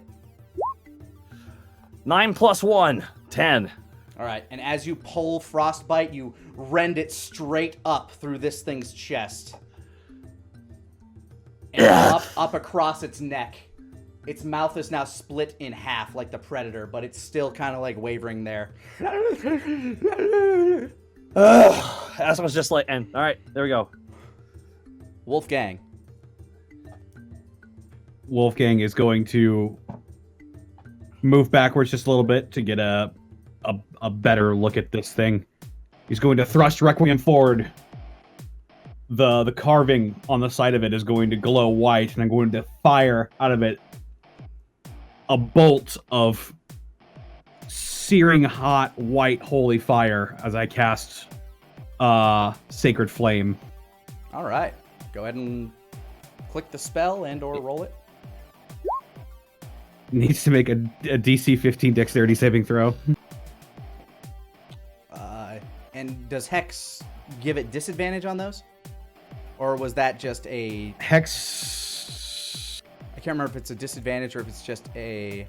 Yes, disadvantage. It's disadvantage, yeah. Okay, let me... I mean, he failed the first one, so yeah, he fails. All right, so he takes 1 radiant damage. Yeah, you pop this holy fire sphere in its mouth as it's trying to reclose its jaw, and then it flails open wildly. And I believe it also takes from Hex an additional 1d6. Go ahead and roll that. Come on. 1. Yay! All right, T-Wig. I'm gonna do something crazy here. Yeah, this beast, as far as life forms go, you don't think you've ever seen something take this much damage and keep ticking. Okay. I am going to leave its combat space, provoking an attack of opportunity if he wants to take it. It will, as it's basically flailing around wildly right now, just trying to get its wherewithal. Will a 18 hit you? Yeah. Tiger armor class is 12, so that will hit me. All right. As it as it swings out with a claw, you take 6 slashing and 3 necrotic damage. Okay, 1 second. Let me calculate this. Okay. And then using the rest of my movement, I'm going to go for another pounce again. So I launch myself off of this this stalagmite or whatever, leap, and I am going to go for a claw attack again. All right, perform that pounce. Oh, right, I gotta use a d20, sorry. No worries. Let's do that. 11, damn.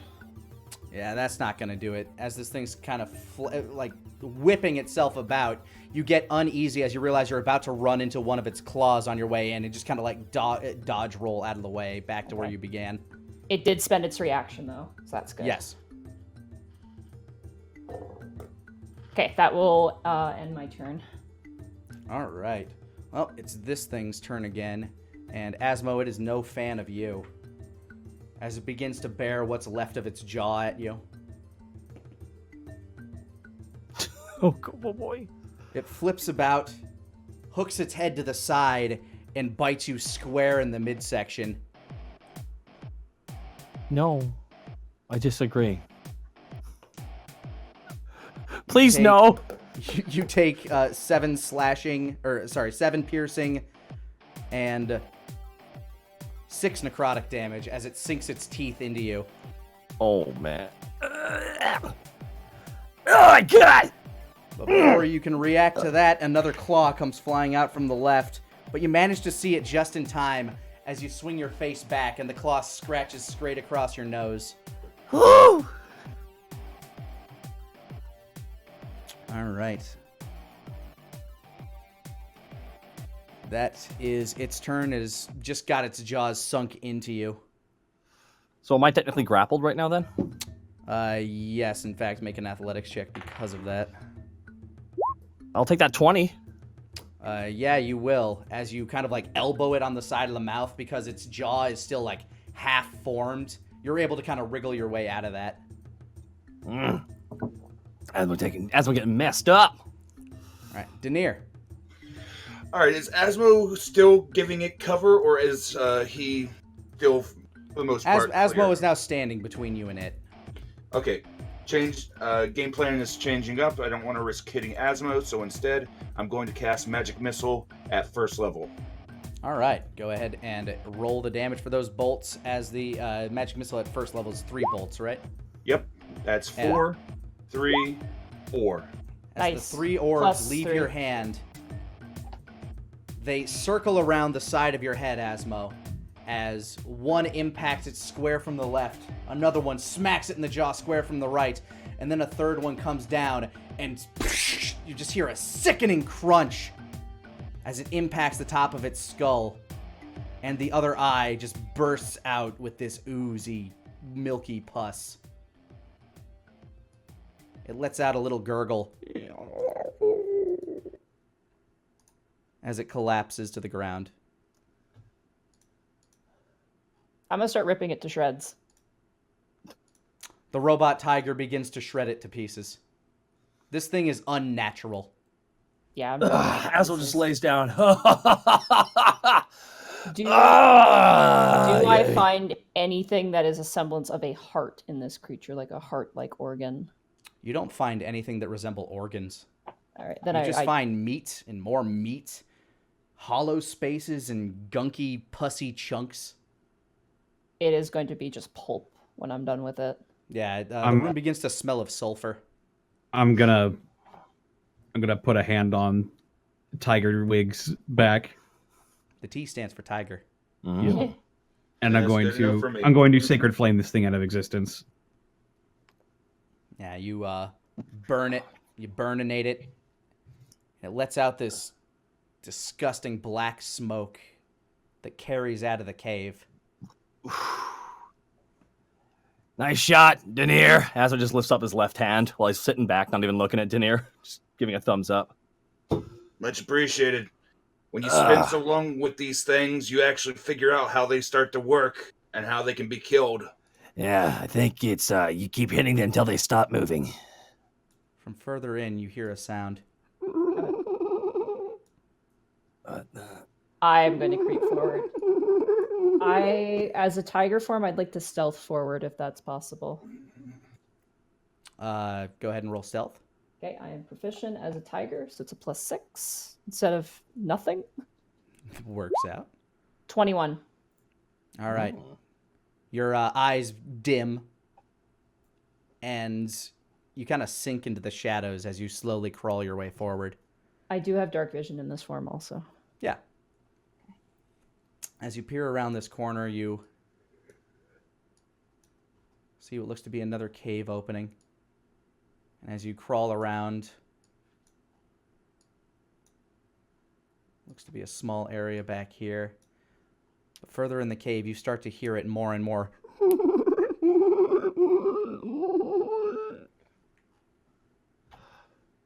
Almost feverishly, I'm going to keep following it, the sound. Do I have to roll a perception check? As you turn the corner, the sounds begin to disappear. You're hit by a very cold blast of air as you look down this tunnel.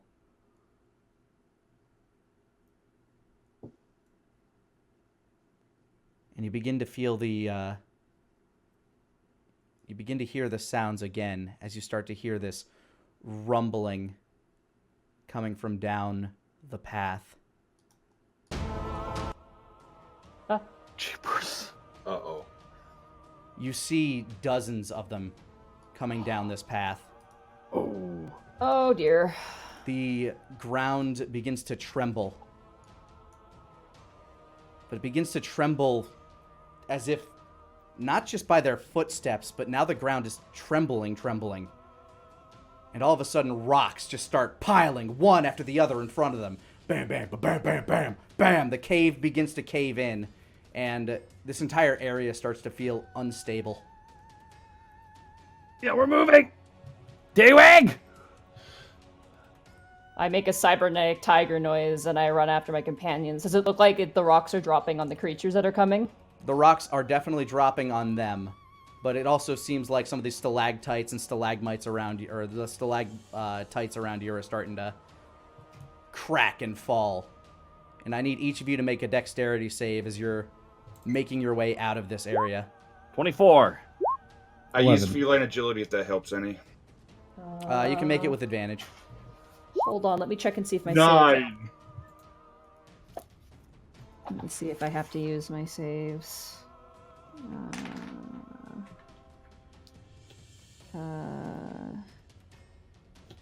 Rapidly intense. No, I have to use the creature's saving throw. All right, it's dexterity, you said? Dexterity save. +2, okay. 15. All right, as you're making a boost for it to get out of there, you begin to get pelted by these stones. Asmo, you're kind of able to duck and roll and dodge out of the way, but Daenerys, after basically getting splinched, you're getting cracked in the face. You take 8 points of bludgeoning damage, which luckily I'm pretty sure your mage ward eats. Yeah, Arcane Ward is up. I'm so happy that Arcane Ward is up. Yeah, Wolfgang, you take the same as you're running and getting cracked with this stuff.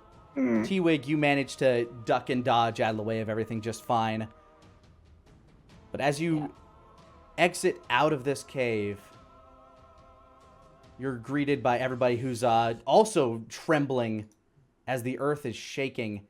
But they're not looking at you. They're looking up in the sky, off in the distance. Oh, no. There's a bright light in the sky.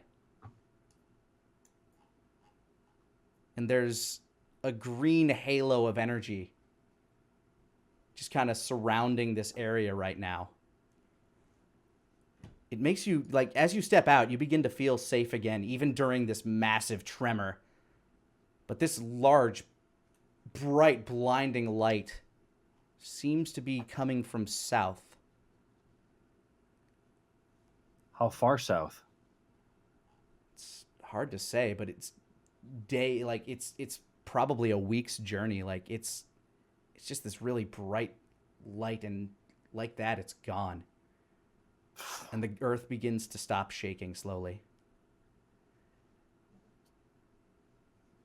I would like to use my perception to smell if any of those creatures have escaped in the depths. Go ahead. Would you like to use your passive perception, or would you like to roll for it? Since I'm a tiger, I'm gonna roll for it because I'll have advantage. Cool. So that's a 7 and a 19. So a 26. 19, just a flat 19. Oh, flat 19? Yeah, I have to use the stats of the creature, so. Gotcha, okay. Yeah. As you smell around the air, you definitely have that smell of this sulfurous crap that's on your claws right now. But it does not smell like it's protruding out into this area. What that? What hell was that? I don't Gibbler's just kind know. of looking around. And Maggie's just kind of like crouched down, like holding her hands over her head.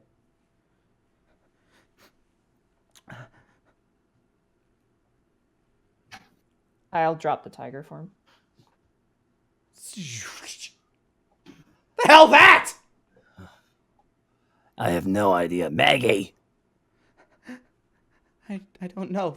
There was another one of those a few weeks ago, but not like that. Was it where? How? Here? It was smaller and... Would T-Wig know what that light was? I don't think any of you would.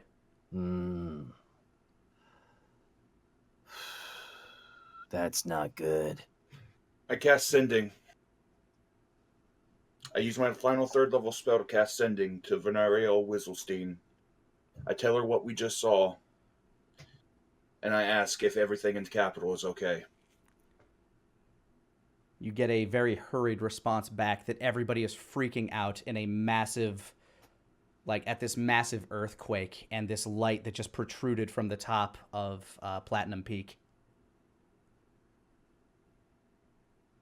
Something's going on with Platinum Peak.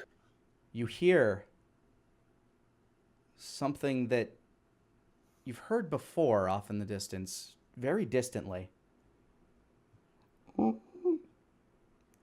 hear the roar of a dragon. And as you look up into the night sky, you swear for a moment you see the the shadow cast across part of the moon. Yes, much like that. It's a dog. Sherman, calm down. It's intense. I know, Sherman.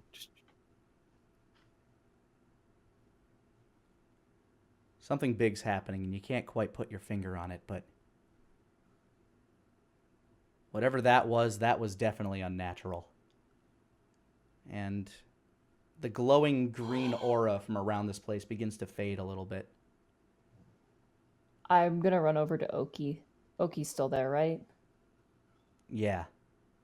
But his trees are starting to wilt a little. Or his leaves. Oh. Can I cast Lesser Restoration on him? Sure. Okay. I cast Lesser Restoration on him. I'll go ahead and click that.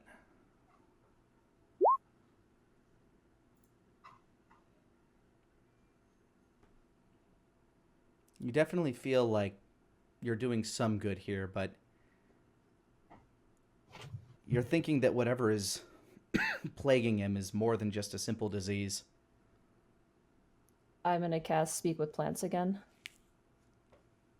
Did you get it?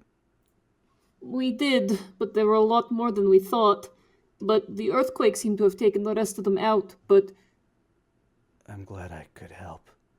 Oh, okay, I shouldn't have made you do this. I'm sorry. It was my roots that broke the rocks. They were trying so hard to get out. It must have been so hard for you. Are you dying? I don't know what... I don't know what I am.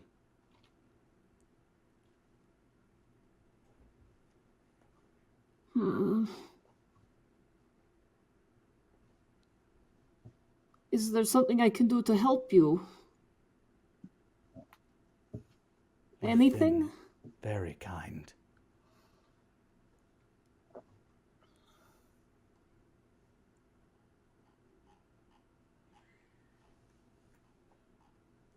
Can I tell if he's is he dying? Can I tell? Is there anything any sort of check I can make to tell if he's dying? You can make a nature check. Okay. 14. You've seen trees kind of at the edge of their lifespan before, either with disease or being plagued. This one seems a little different than that. It's hard to say exactly what's causing all of this, whether it's exertion or who knows, maybe it was that thing, maybe it was poisoning it somehow. But it's definitely near the end of its days. Can I tell that whatever it has could it spread to other trees? You don't think it would. Okay. Not naturally, anyway.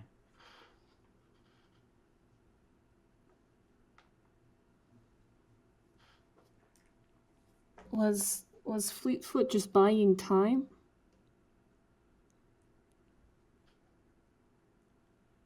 He was trying to protect. And we messed it up. No.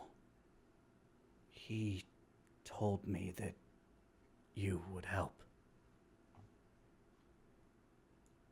That we would help. Yes. That you could stop it. What is it? I don't know.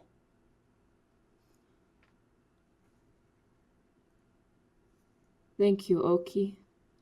I press my hands on the bark. Thank you. May the earth take you in happiness. And may 1,000 new things grow from you. It doesn't respond. Ears droop really low. I lift my fingers off the bark and I walk over to the rest of the party and I look at them, forlorn, saddened. Probably, shouldn't live in that cave, huh? Maggie says. No.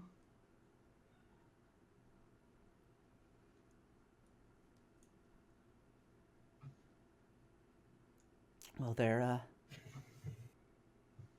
I could help them build in the grove. Maybe I could have some closer neighbors, I guess. That sounds Yeah. great. It might help. That'd be good. I think we have to go. We have to go for the capital. Wolfgang. Inside of Platinum Peak, isn't that where we met the Royals at one point? You've never been in Platinum Peak. I thought the base of it was like the secret passageway through to get to the Royals, into the palace. Yes, but Platinum Peak is a separate part of the mountain. It is the top part, that part that is basically one giant cap of platinum. Ah, okay. Tiggs is going to move past the party towards the grove. Do you think the amount of gems that Bahoum has could cause any of this?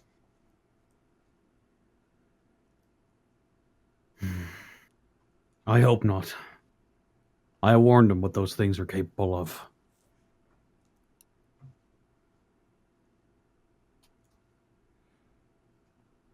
Apparently the light came from the very tip of Platinum Peak. Everybody in the capital is freaking out. We should probably head back as quick as we can. It's a couple days' journey. Is there any faster way to get there? Amber Glade and the portal, maybe, right? We could go back to the wall. The wall's got a portal.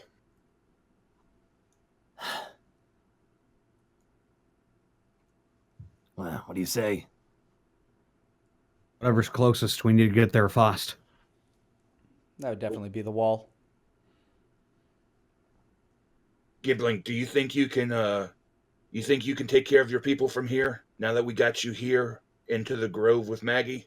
Yeah. Giblink helped set up All right, set up place to live, and then me go find me people. Thank Yeah. you. We're This not seem going to way do bigger you than wrong. this seem way bigger than Giblink problem, huh? Yeah, this is a world problem. Might look like that. No more banditry. No. Giblink wash hands of that, but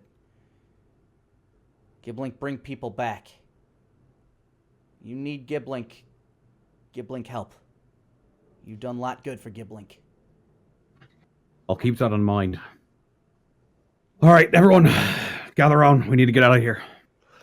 Let's do this. T-Wig, as you approach the Glade, as you've sort of walked away from everybody, as you reapproach the Glade where you left Debbie and Maggie's house, you see the black cat just kind of like laying down on the back of Debbie.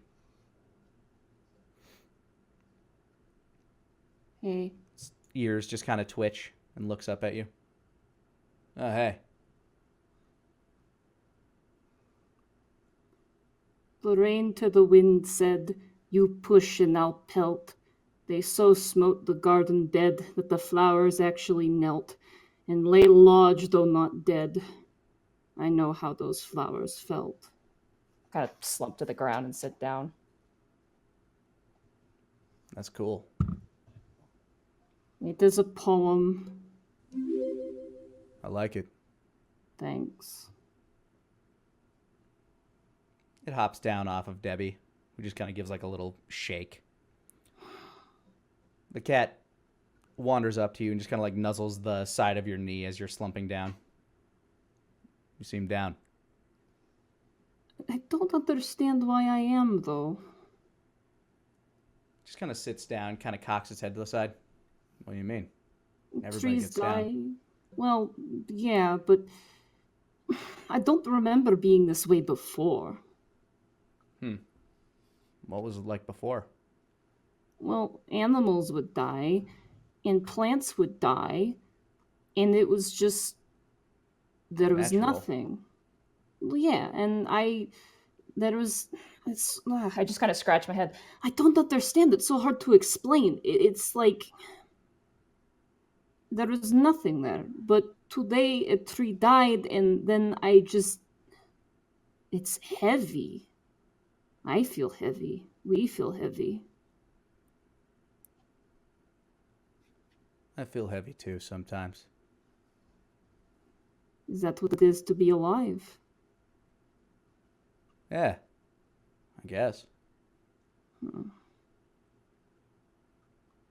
I get up and I pet Debbie. Ah. And I hitch her to the cart waiting for the rest of my companions. Yeah, everybody else joins you very shortly. Oh, hey. The cat sort of looks over at you as you walk through. You all look Hey. rough. Yeah. Day just took an interesting turn, to say the least. Huh.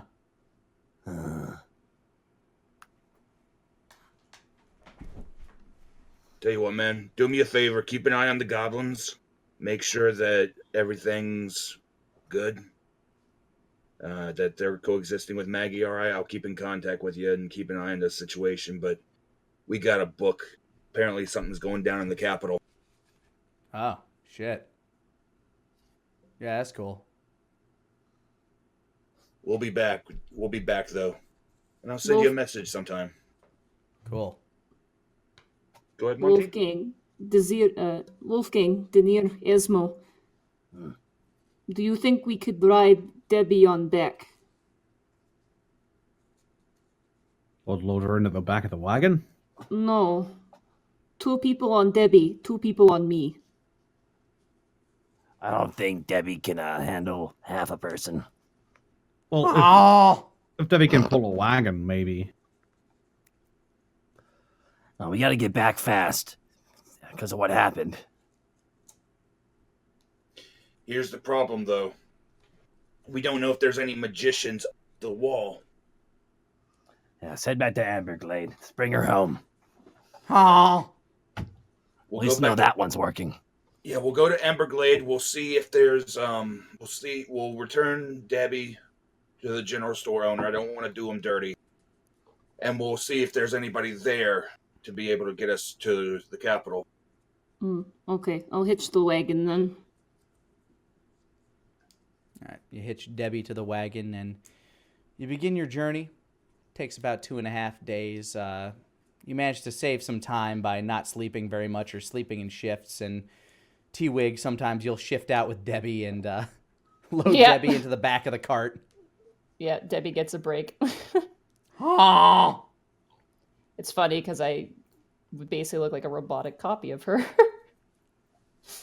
And you make it back to Amberglade, and the town is like very much like there's still very much a buzz with the events that happened. Like nobody seems to know what's been going on.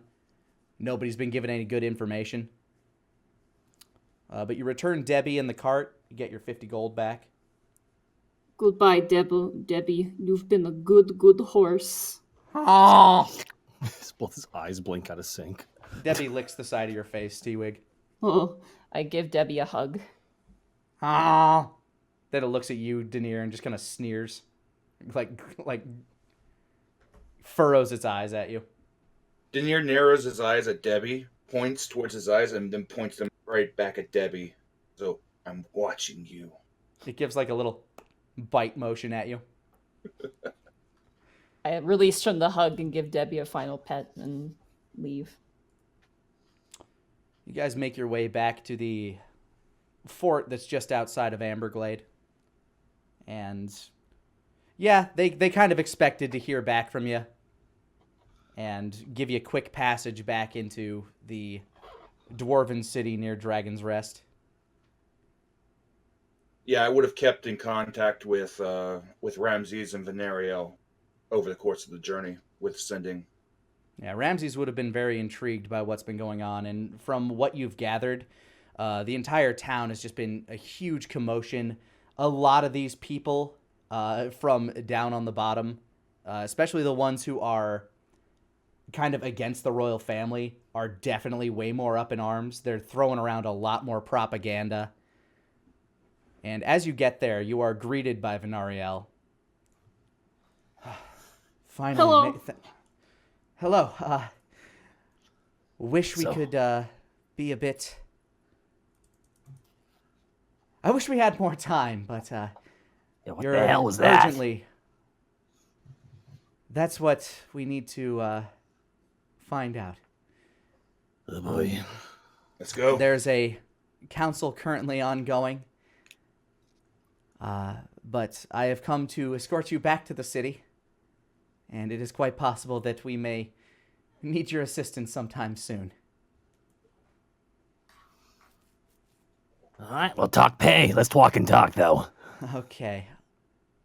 As you walk through the dwarven city, you're let out through the front. You're not heading towards the castle. You're leaving at the front of the dwarven city this time, through a nice peaceful park that's outside the opening of this cave.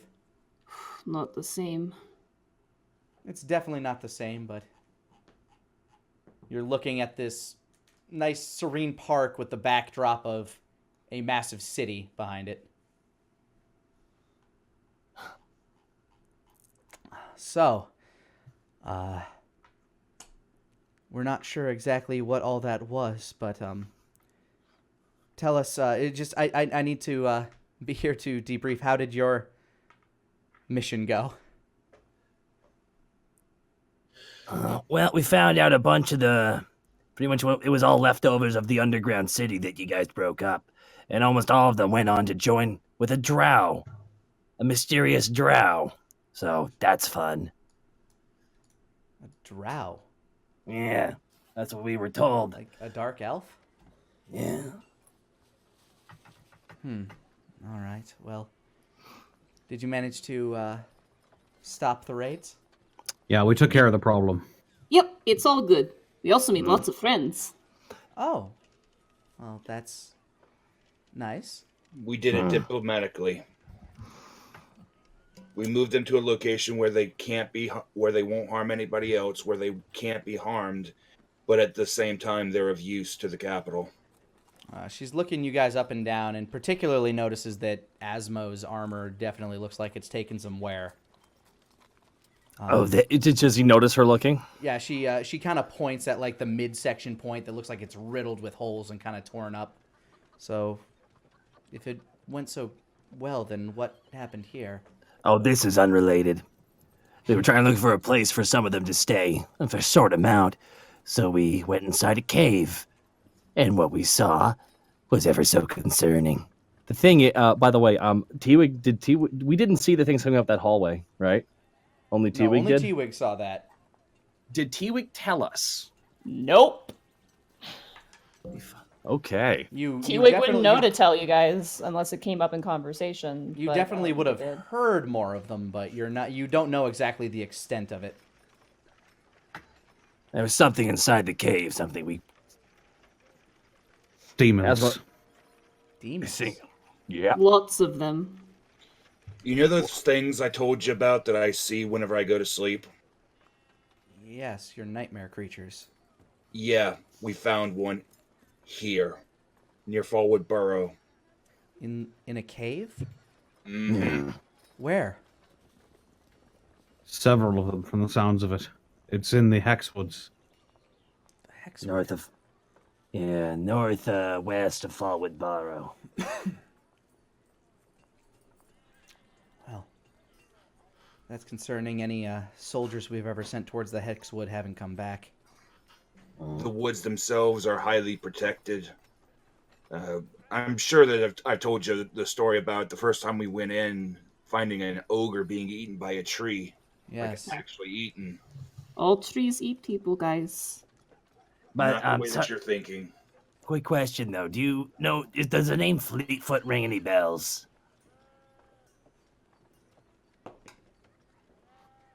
Fleetfoot. No, not to me. Okay. Why? Was this The a cave name? was apparently under the protection of Fleetfoot. They are like a familiar stranger. There's pieces of them missing from my memory. Huh. Well, I'll have to do some research on that subject then. Unfortunately, I'm unfamiliar with this Fleetfoot, but I'll have to do some research. Anything else? Where is the beautiful lady and the very scary guy with the big frowny face and he's And I kind of like shift my shoulders. Yes, Lady Tia and her brother Harash are currently in council with their brother, Lord King Bahum. Oh, Bahum was back then. Yes, he hurried back when, the night of the incident. That must have been who we saw flying over top. Didn't take the portal. It's not very often that he would, assume his more majestic form. Why did he not just take the portal? Flying back seems like it would take longer. Well, we do not have one set up over in Silver Rock, so... Oh, it's fair. And Lord Bahum can reach speeds that some of us may find difficult to fathom. are we going to see them? Not right now. I'm simply here to gather the report, and then I must be back because now that Lord Bahum is here, it is on me to try to salvage the summit in Silver Rock. Wow. How long until we will see them? That is unclear as of right now. They are currently in council with some of their highest advisors. Could you take them? We'll take something to them for me. Of course. Okay. I open up my compartment. I pull out the bouquet. Oh, This is for Lady Tia. I wanted to get her something beautiful. And I pull out the rock. This is for the big scary guy. He gets the rock. I just hand it to her. I am sure that they will treasure them. Yeah. Thank you, T-Wig. It's a pretty good rock. Like, it's like solid and, like firm, but, kind of lumpy. I see where you would make the comparison. Exactly. So it represents both of them. It's perfect. Yes. Wonderful. I lean deliver these. I lean forward into her ear, go, I could not find a hedgehog for him. Uh-huh. She just kind of smiles at you. Well, I'm sure he'll understand. So what were we getting paid for this job, by the way? Just get that out of the way before we have to take care of whatever else we have to. Yes, your payment will be delivered. I am sorry, but with the commotion, things have been kind of hectic. As you're walking into the town, you're walking by this significantly larger mob of people condemning the dragons.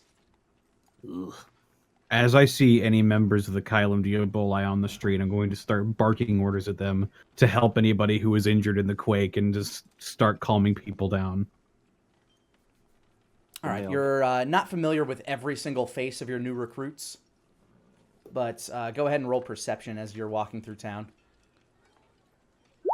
Natural 1. oh, Yeah, you don't see anyone, unfortunately. You're assuming they're all in class. That would make sense. Yeah, it sounds about right. I learn how to kill a demon. They're learning about daemons.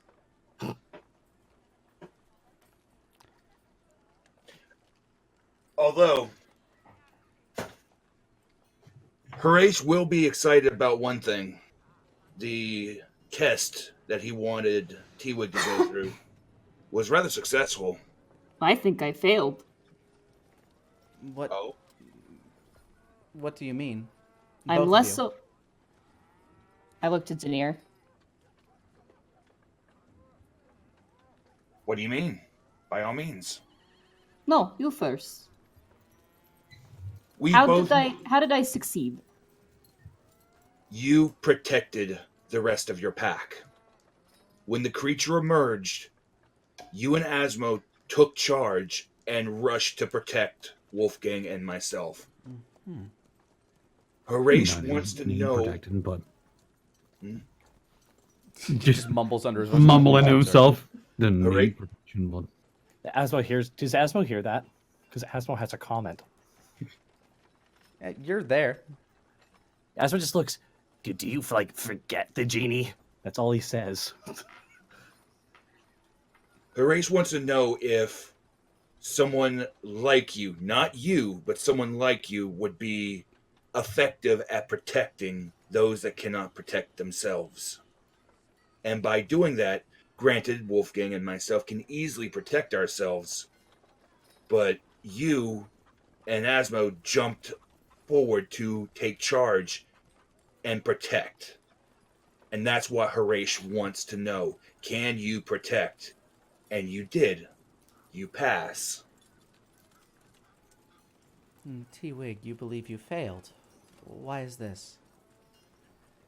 Because I am not what Harash wants. And what do It you is- think he wants? A weapon. And in that same sense, Danir is right. But I wasn't a weapon. I was a shield.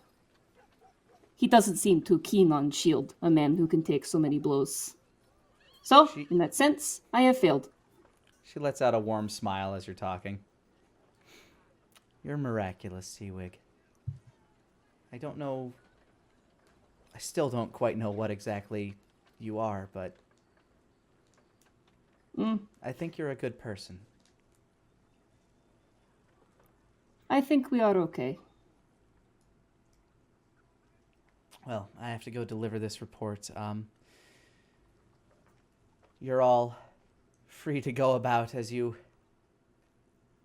see fit. I'm sure we'll be in contact shortly, if only to make sure that you get your payment for services rendered. Thank you again. Now I must hurry along. She kind of smiles and kind of hoists the bouquet and rock that she's holding in her one arm. They're not big. It's not huge. Oh yeah, but she's kind of like got the rock, like the bouquet cradled and the rock in her hand. And she begins to make her way back towards the palace. And don't forget to actually sleep. I know you have trouble with that. Mm-hmm. She's not going to go to sleep anytime soon. Wolfgang, Yeah. does your house have a garden? Does it? There's a small one off the front. A tiny one. Not for long.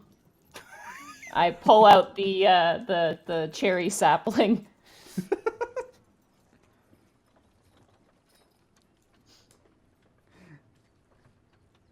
All right, so T-Wig and Wolfgang return to Wolfgang's manor.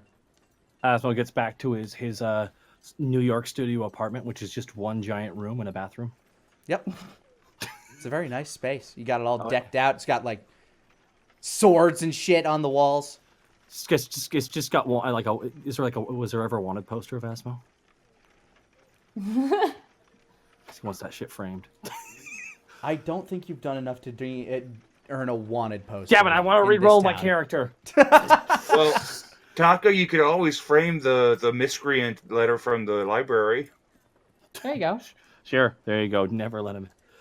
And Daenerys, you return. Where do you wish to go, Daenerys? You have several places that you tend to bunk up here. He's going to the academy to make sure that everything's okay and that the green flashlight didn't affect any of the arcane innate, strangely.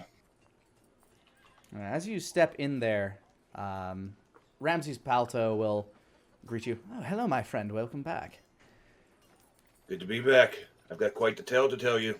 Yes, it seems you have. What limited communication we were able to have. You Mm-hmm. did mention that you were having issue with control. Are you all right?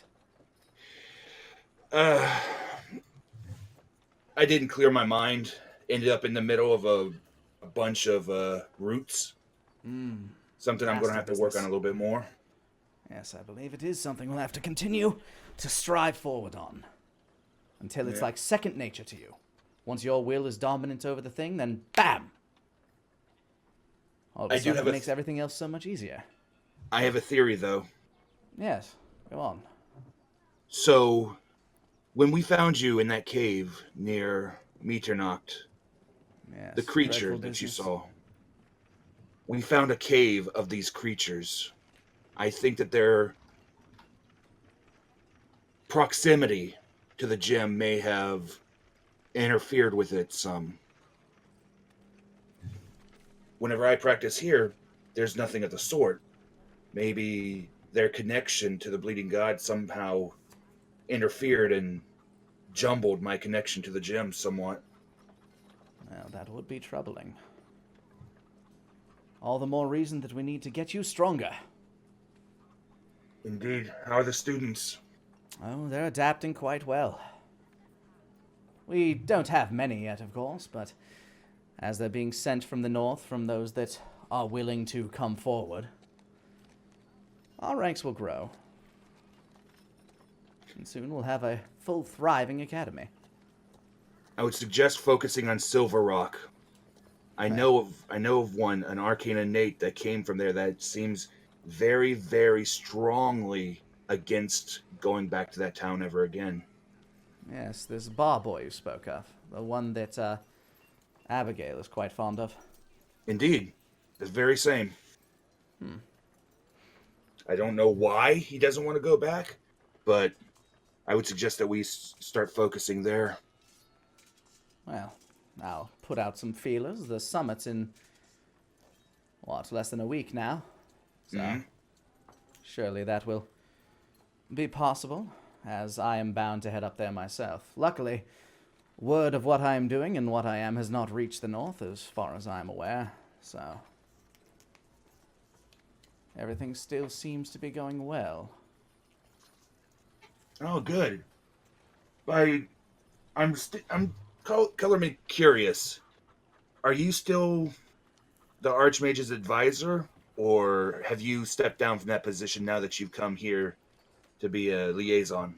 Well, right now I'm his ambassador, the only one he trusted for the job, and I believe that leaves, probably Lord Blackthorn as his advisor. God only knows what that old crone is speaking in his ear. There's no telling. The Bloodsuckers, Blackthorns, the lot of them. I don't know. I get a weird feeling from the Blackthorns. Like, the one we met in Steamy Springs seems on the up and up, but the one in Coldreach, he seems more the type that he wants to put on a show and put on more of a facade than who he really is. The further north you go, the colder they get. That's all I'll tell you. Conniving. But alas, let's continue our training where we left off. Once I'm done with this lesson, the evening grows new, and the moon begins to rise high. All right. Tell you what, I'll sit in with you, at least for old time's sake, just in case anything goes crazy. Wonderful. I'm sure your friend would be happy to see you again. As he opens the door to the classroom, you see Abigail sitting there. And yes, I know I keep flopping back and forth between calling her Abigail and Mary. I don't know why. Let's just say her name is Abigail Mary. That's her middle name. Mary Abigail. Maybe because you had a different name for her whenever you first thought her up, and then you changed it eventually. And It's you're true. I did not expect her. subconscious. It's true. I did not expect her to stick around. So yeah, you go into the classroom, and she kind of smiles and waves at you, and Denier will nod and give a smile. you begin to watch Ramses teach lessons.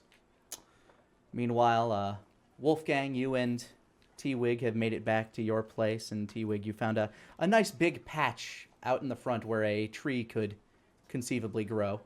IW Cherry 2.0. Just pile the dirt on top. Little Elliot is out there helping you, just smacking down the dirt. Excuse me. Be careful. He kind of holds his hands to his mouth a little bit. Nibbles on his index finger.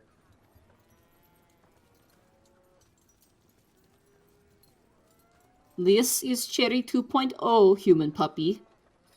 Cherry, double. Just Cherry's fine. Cherry. They are going to protect this place. He kind of pets the ground. Gently. T-Wig narrows the facet eyes. Despite being it's older very than gently. me. Despite being older than me, we do not appear to be as intelligent. Kinda And